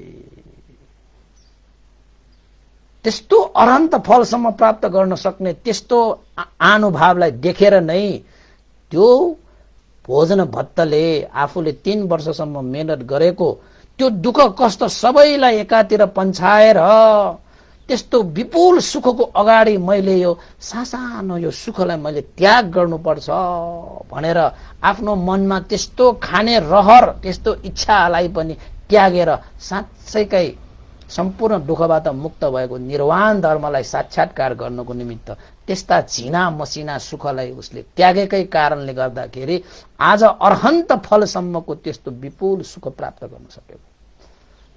त्यसैले उपासक उपासिकाहरू हामीले पनि यो कुरा यो जान्नुपर्छ। हुन त यो सुख सामनेरको कथा धेरै लामो छ, मैले त सुख भयो सामनेर हुन आयो श्रोतापन्न भयो अरहन्त भएर भनेर भने। पण्डित सामनेर र सुख सामनेरको कथा त्यस्तै त्यस्तै छ। मैले चाहिँ कुनै बेला तपाईलाई भनौला त्यो पण्डित सामनेरको कथा पनि राम्रो छ। त्यसैले चाहिँ यहाँ चाहिँ विशेष त मैले भोजन भत्तको त्यो जोड दिएर मैले भने सुख सामनेरको पनि अब भन्दै गयो भने धेरै लामो हुने भएकोले आखिरमा त्यसको अन्त कसरी भयो भन्ने मात्रै मैले यहाँ प्रस्ट्याएँ हैन। त्यसैले हामीले पनि हाम्रो जीवनमा यस्तो सानोतिनो यो सुखहरूमा फुलिरह्यो भने, सानोतिनो सुखमा अल्झिरह्यो भने, सानोतिनो सुखलाई नै यो मुट्ठी पारेर बसिरह्यो भने तपाईले विपुल विपुल महान महान सुखलाई तपाईले समाउन सक्नुहुन्न। त्यसैले विपुल सुख प्राप्तिको लागि ससानो सुखहरूलाई त्याग्न सक्ने जो व्यक्ति छ त्यसले मात्रै त्यस्तो विपुल सुख प्राप्त गर्न सक्छ भन्ने उपमाको यो भोजन भत्त सुख सामनेरको कथा आज मैले तपाईहरुलाई प्रस्तुत गरे। तपाईहरुले सुनिदिनु भयो, त्यसको लागि धेरै धेरै साधुवाद।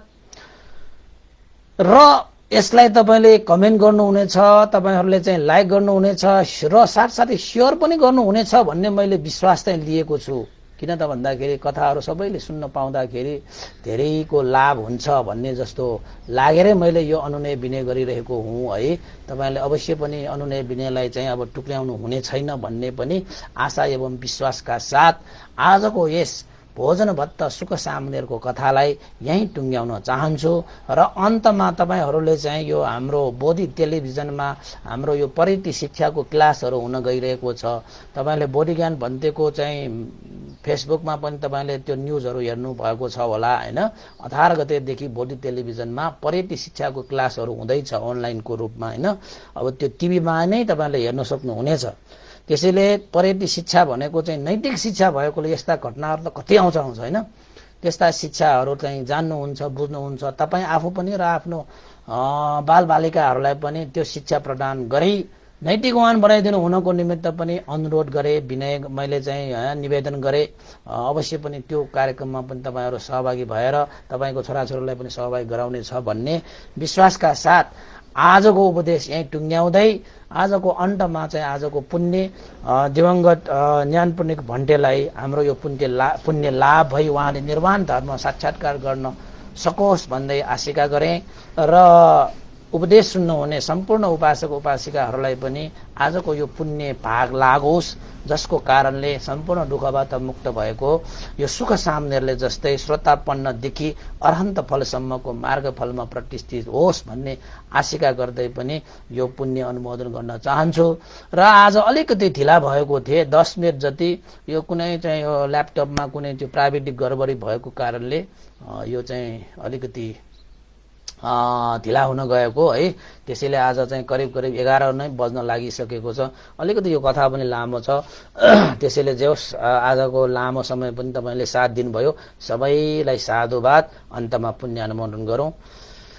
साधु साधु साधु इदं नो न्यातिनं होतु सुखितावन्तु न्यातयो इदं नो न्यातिनं होतु सुखितावन्तु न्यातयो इदं नो न्यातिनं होतु सुखितावन्तु न्यातयो एतावता चम्बेहि सम्पदं पुण्यसम्पदं सब्बे देवा अनुमोदन्तु सब्ब सम्पत्ति सिद्धिया एतावता चम्बेहि सम्पदं पुण्यसम्पदं सब्बे सत्ता अनुमोदन्तु सब्ब सम्पत्ति सिद्धिया एतावता चम्बेहि सम्पदं पुण्यसम्पदं सब्बे भूता अनुमोदन्तु सब्ब सम्पत्ति सिद्धिया साधु साधु साधु भवतु सब्ब मङ्गलं। आजको दिन सबैको मङ्गलमय होस्, कल्याणमय होस्। साधु साधु साधु।